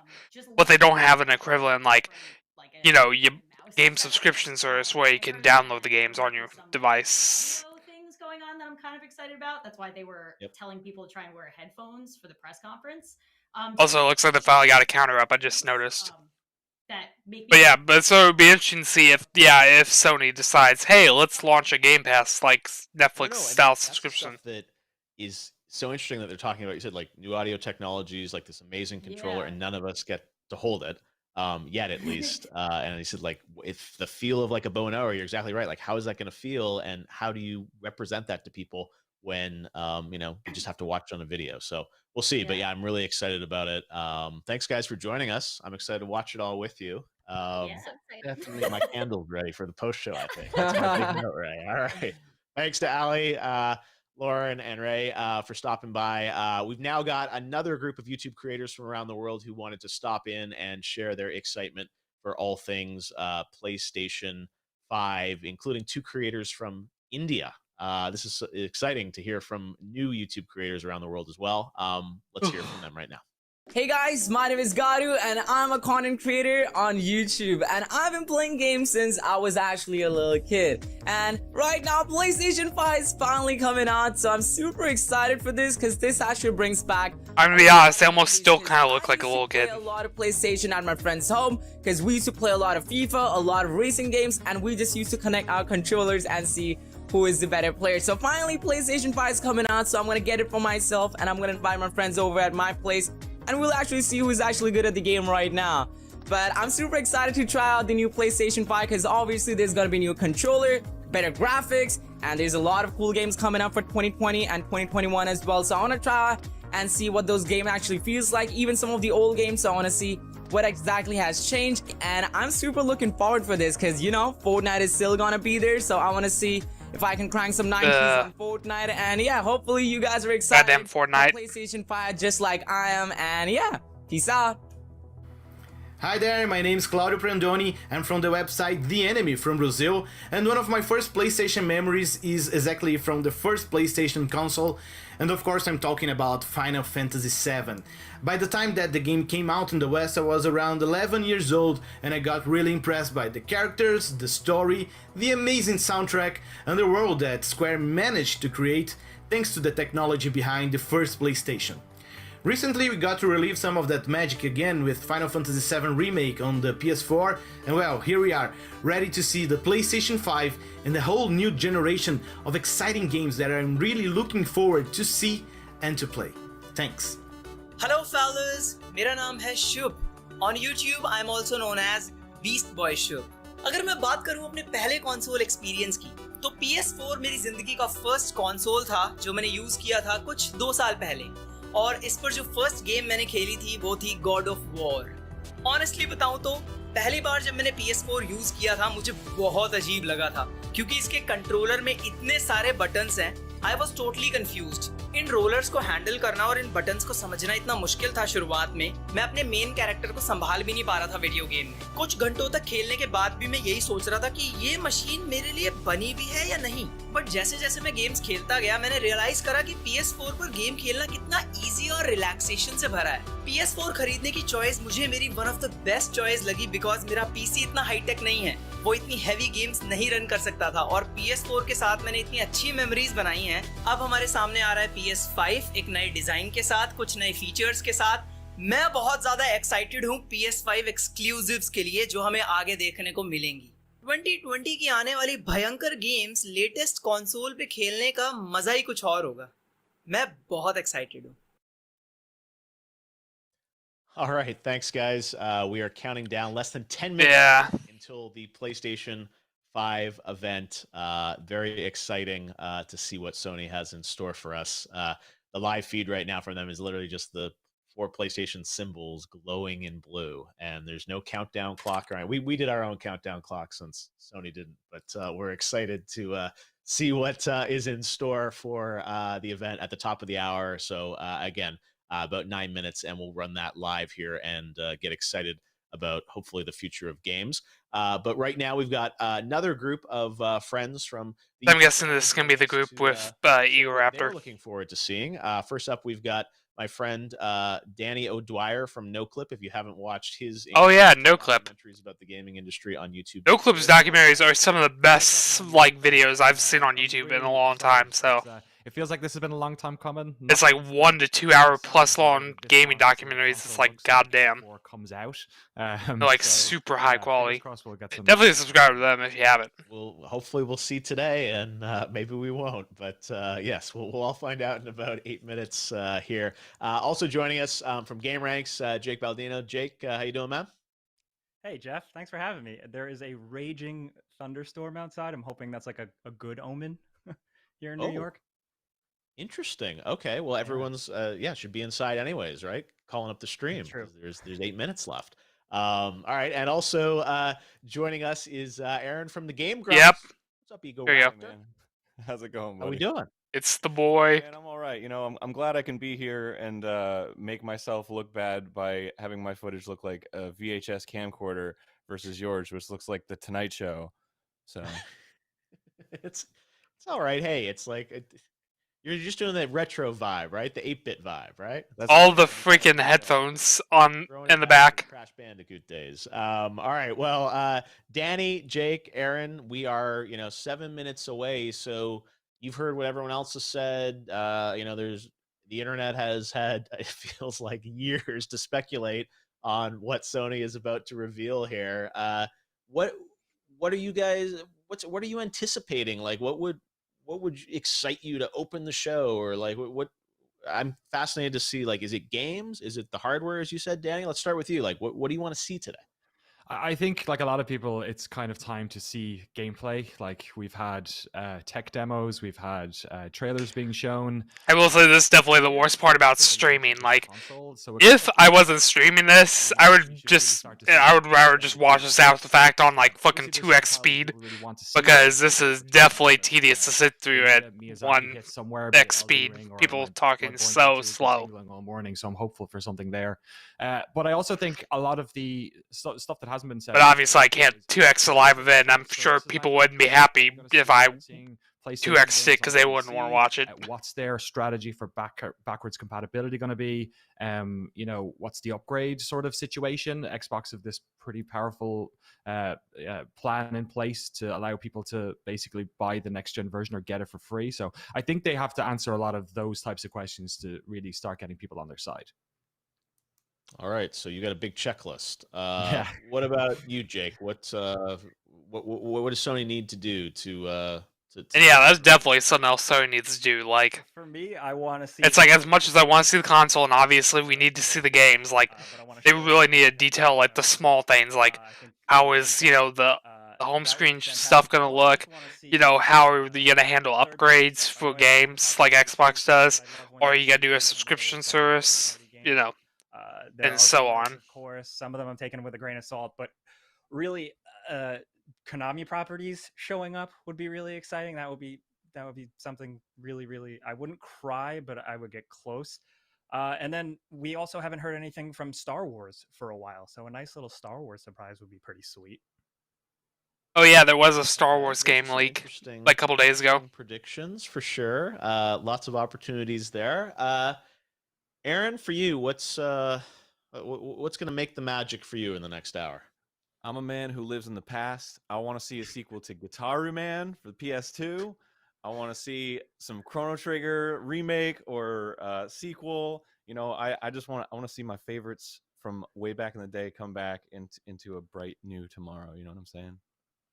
That's God damn it, honestly, Aaron. a great point, because there's so many classic franchises from the past that, like, even there was rumors at one point of like, oh, is like Legacy of Kain going to come back, or like all these classic games, and like I love that stuff, right? I mean, it's like, even you remember a couple years ago Shenmue, like the reaction it got at E3, right? And I think it's always a balance of like the new stuff, but also like the classic games that it's been rumored for a long time, like Prince of Persia: Sands of Time at some point would be like remade, and I love that game back in the day. And whether that's a PlayStation thing or whenever it's going to happen, I hope it does, because there's like so many classic games that we lose because they're not always instantly playable and accessible, right? On PC to some degree they are, but on all these consoles, like look, a lot of people playing games today weren't even born when some of these things were coming out. Yeah, I'm guessing they might have at least one, like retro kind of game, remastered, brought back, whatever. But I'm guessing it would probably be mostly like new IPs or sequels to modern games. What it is, but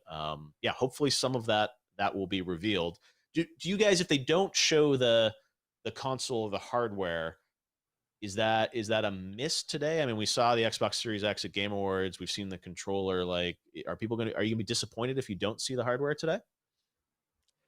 I feel like it's console hardware reveals, like the way they look, have become less and less interesting in recent years. Like, I think looking at the Xbox Series X, it looks totally fine, but it's not the type of thing that we're like writing home to your mother about, right? So I don't know. I kind of feel like this one might be a little bit out there. Like the DualSense is kind of a crazy design. It's the most, I think, Sony stepped out of their comfort zone a little bit. I think it's one of these things like if they don't, it's like the Streisand effect almost. Like they just need to show it so we can stop asking to show it at this stage. How it looks, how that will factor to sales or anything, who knows? It's probably just marketing, but I think it'd be a shame if they didn't.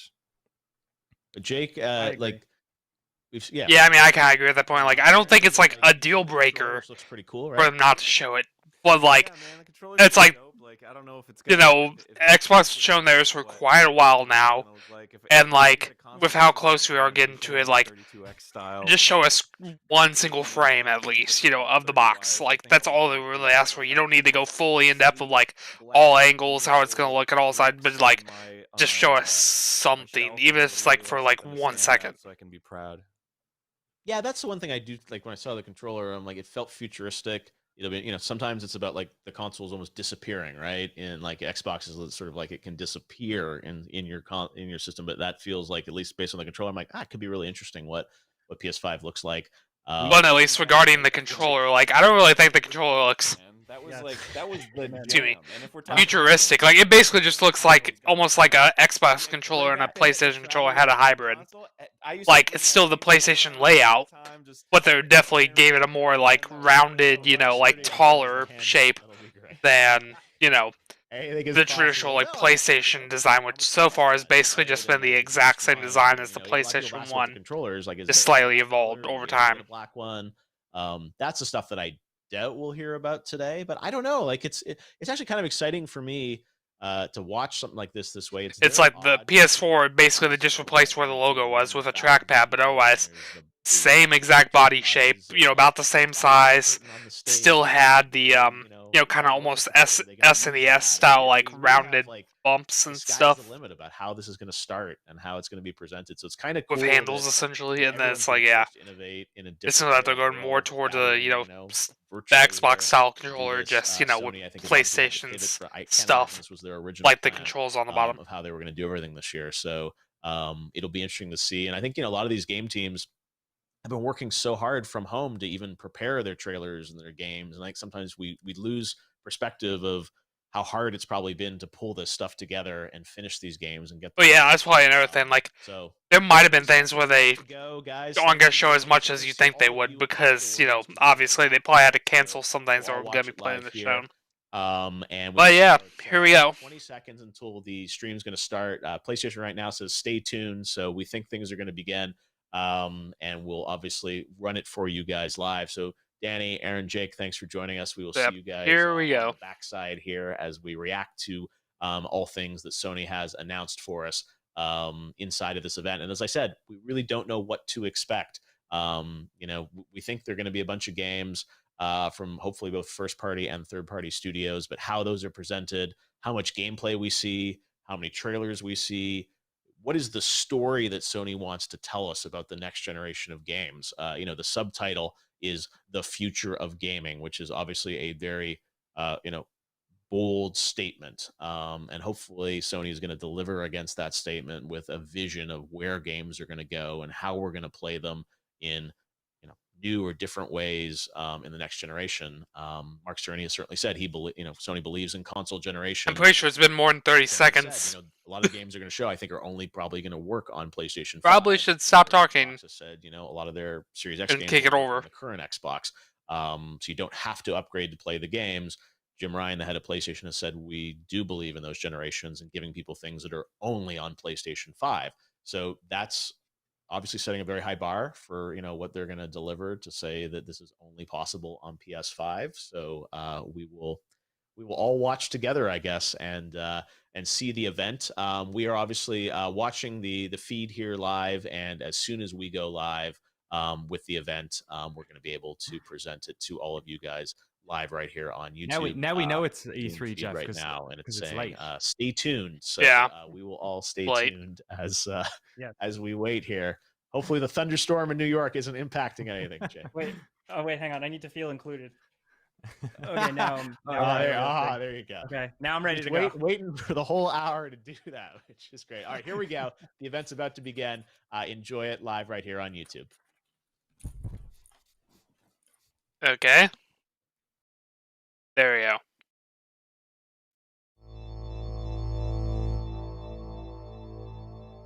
Okay, well, there's a box.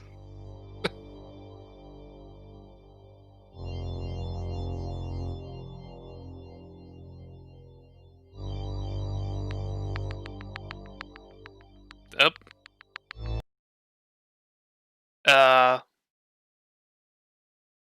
Did their stream freeze or is it my end?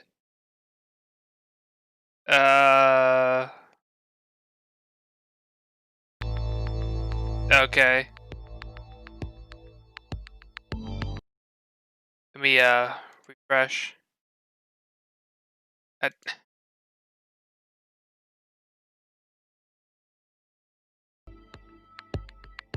Yeah, I'm not sure what exactly was happening there, but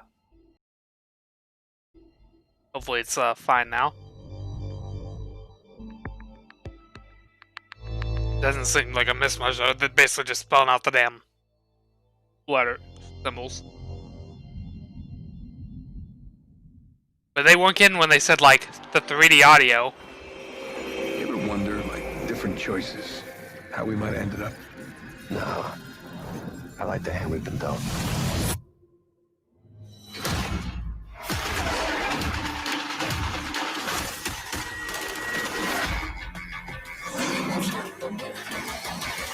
But yeah, I'm not sure how well it's coming through on your guys' end, but you know, hey, you probably should wear headphones like they said to wear.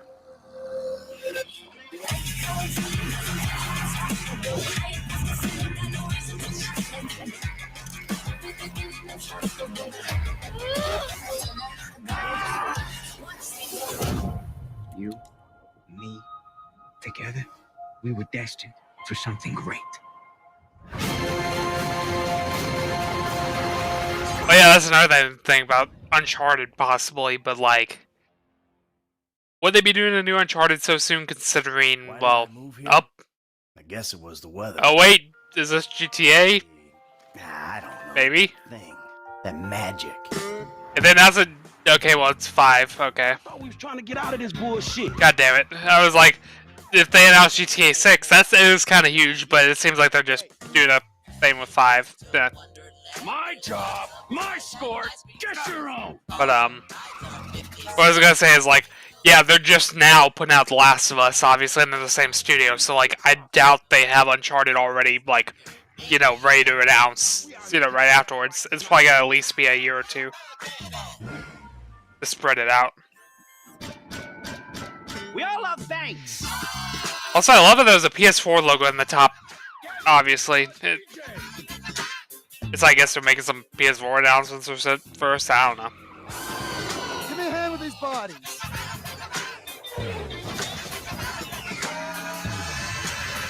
This cannot be traced back to me. Champagne, anyone? Just sort of smash things.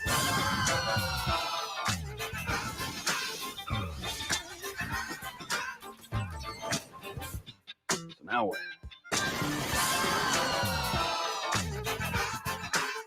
Yeah. Expanded and enhanced, okay. Okay, yeah, that's kind of a weird way to start. It's like, really, Rockstar? You're gonna port the game from PS3 to PS4 and now to PS5? And, you know, not launch a GTA 6 for the next gen? Like, it's like they're just milking GTA 5 and never gonna make a new one, I swear.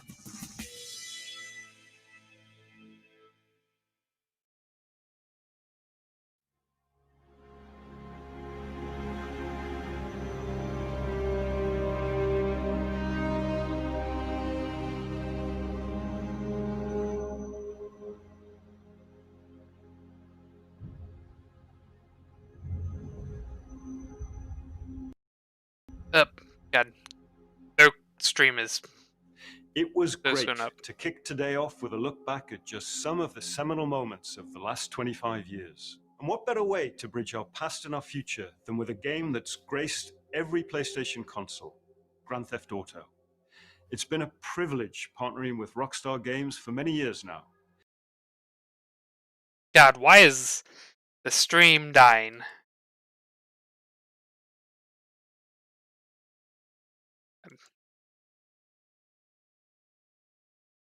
Of course, it's only deciding to fuck up now. And like, I don't know if it's their end or if it's my end or are you gonna load?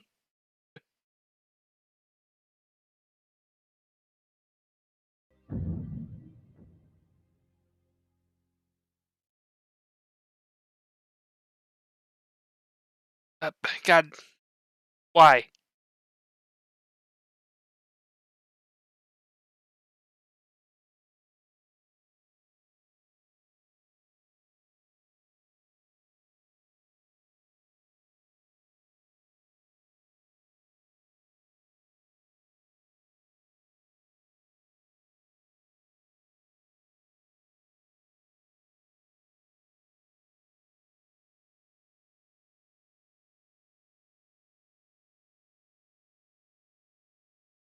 Why is it taking so long to reload it too? Like, that's the dumb part here.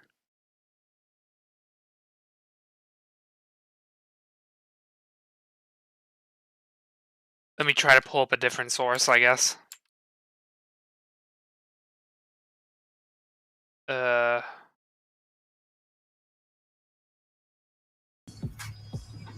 and... Okay, so yeah. New Spider-Man game, but I couldn't see anything about it because, well...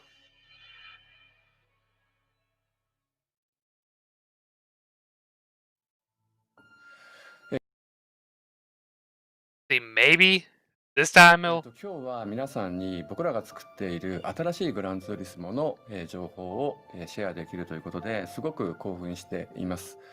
今回のグランツーリスモはおそらくこれまでのねグランツーリスモのファンの方が Yeah, I'm guessing it probably was.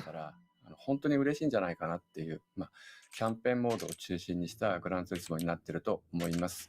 ぜひ楽しみにしていてください。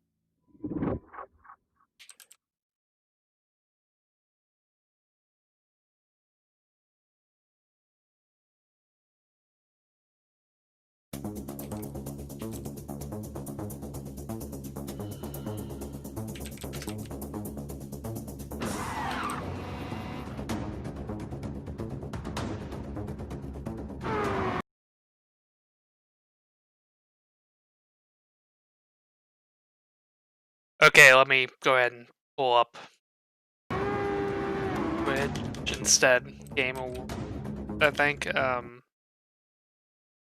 don't know what in the fuck channel it's streaming on. And yeah, it's Grand Theft Auto, so I can probably let this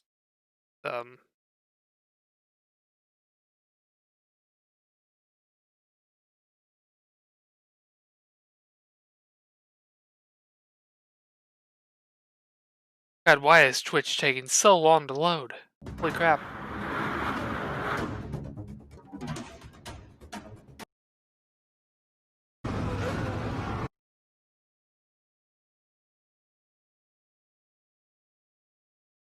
You try this here and see what happens.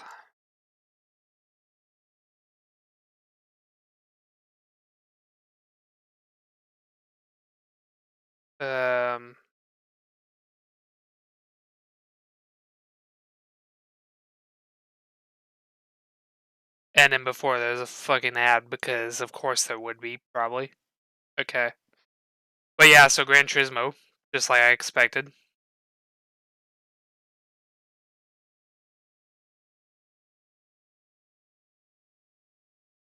See here.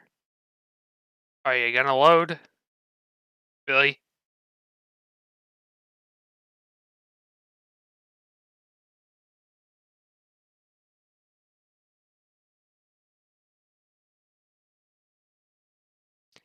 Okay, so Ratchet and Clank from the looks of it, because I can't freaking watch. Are you kidding me?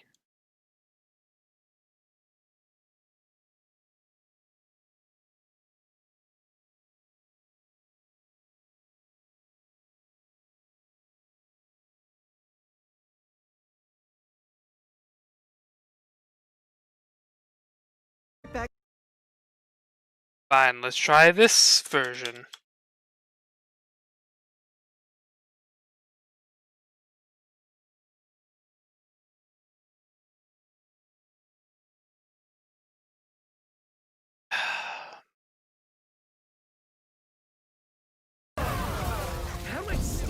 anything, ask nice. But so yeah, new Ratchet and Clank. That's actually kind of big because the last one was PS3, so they didn't even make a new one for PS4.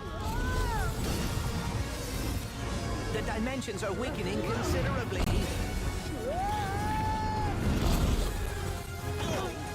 How bad is it?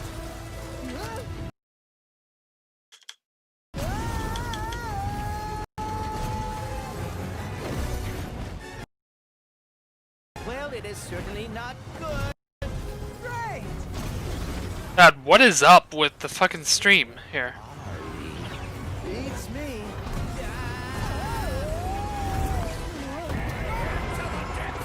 How many arms you got, beast? We've been boarded. Get off me, ship. Creature. Clank! Yeah, this definitely just noise because it's been working fine up till now, and then all of a sudden, yeah.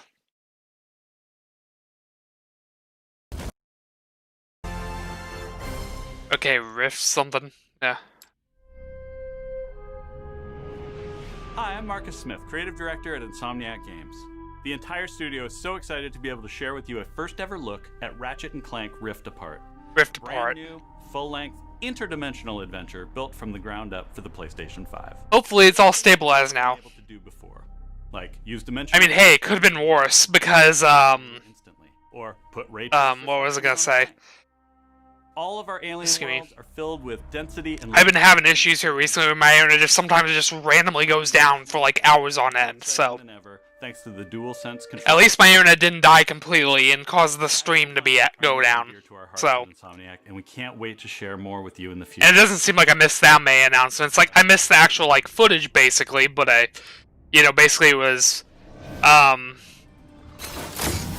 the Spider-Man game, Gran Turismo, and now this.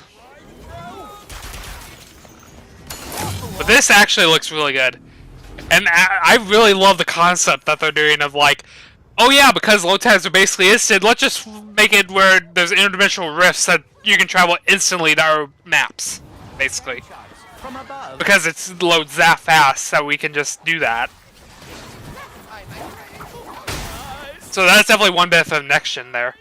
Like, graphics-wise, this doesn't look that great, but I mean, this is a more cartoony style, so it's not really meant to look realistic, but I mean, it doesn't really look anything over PS4, really, or Xbox One, in my opinion. Like, there's a bit more reflections and stuff, but like, that's about it. I will never get used to that. Hey, break reality. Don't let him get to the boss! Did Dr. Nefarious really resurface after all these years just to try and take over the universe again? Yeah! I kind of wish he was doing a worse job! He might have more planned than he. But yeah, I will say, I've not played a Ratchet & Clank game, obviously, because, well, they weren't even really a thing on any PlayStation I've ever owned, which was only one of them, but like,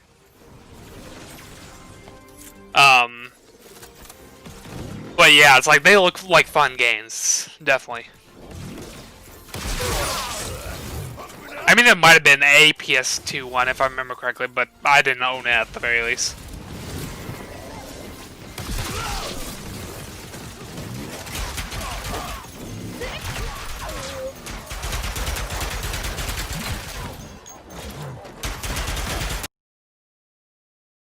Up, and here we go. Again.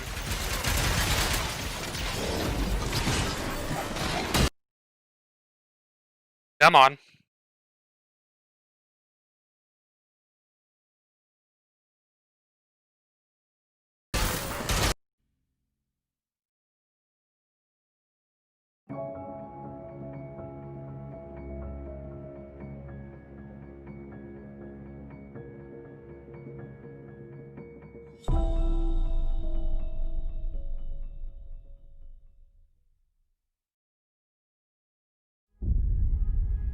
Okay, Square.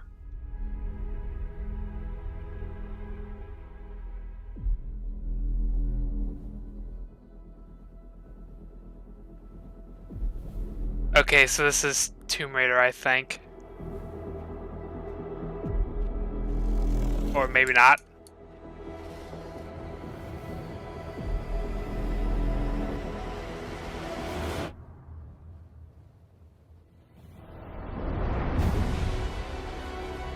Whoa, that's kind of cool platforming.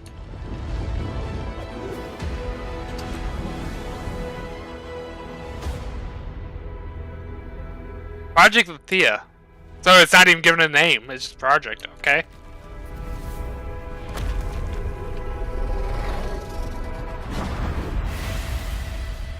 But god, that jumping, like, across the platform was kind of nuts. Looking.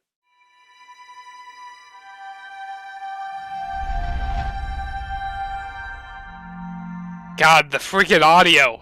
Like, it's legit giving me fucking chills down my spine.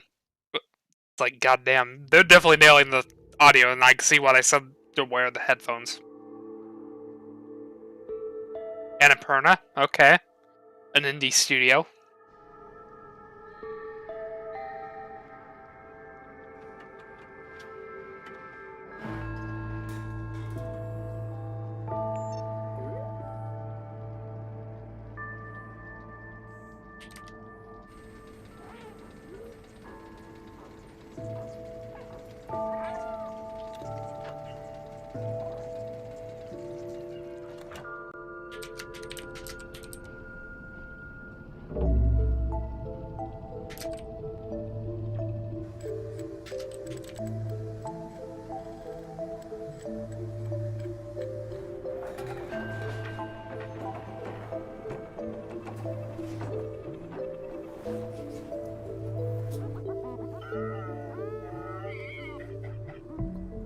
Yeah.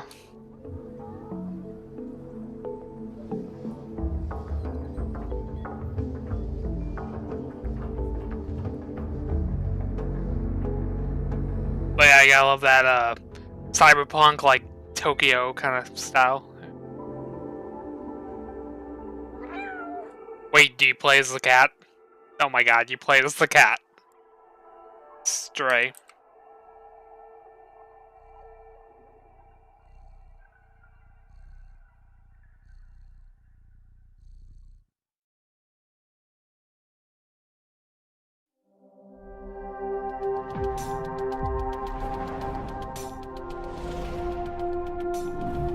God, this audio and these visuals are fucking trippy as fuck.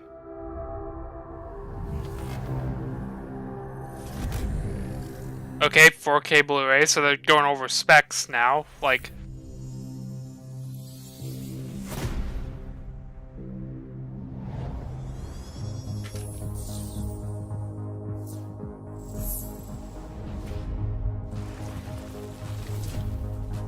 Yes, so there's the controller.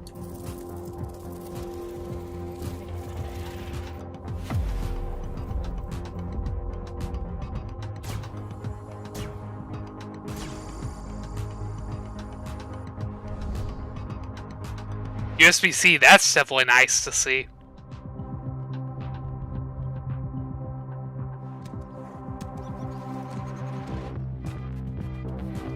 But yeah, they're showing all the console's features right now, so are they gonna end on the device itself? Or are they just gonna bypass it entirely?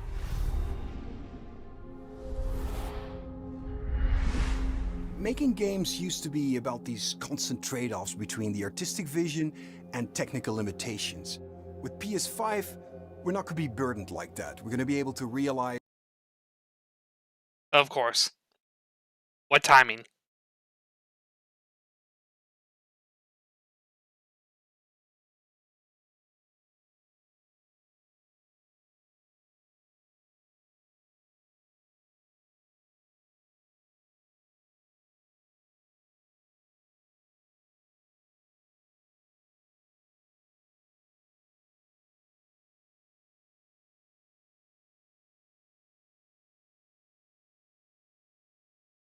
Come on.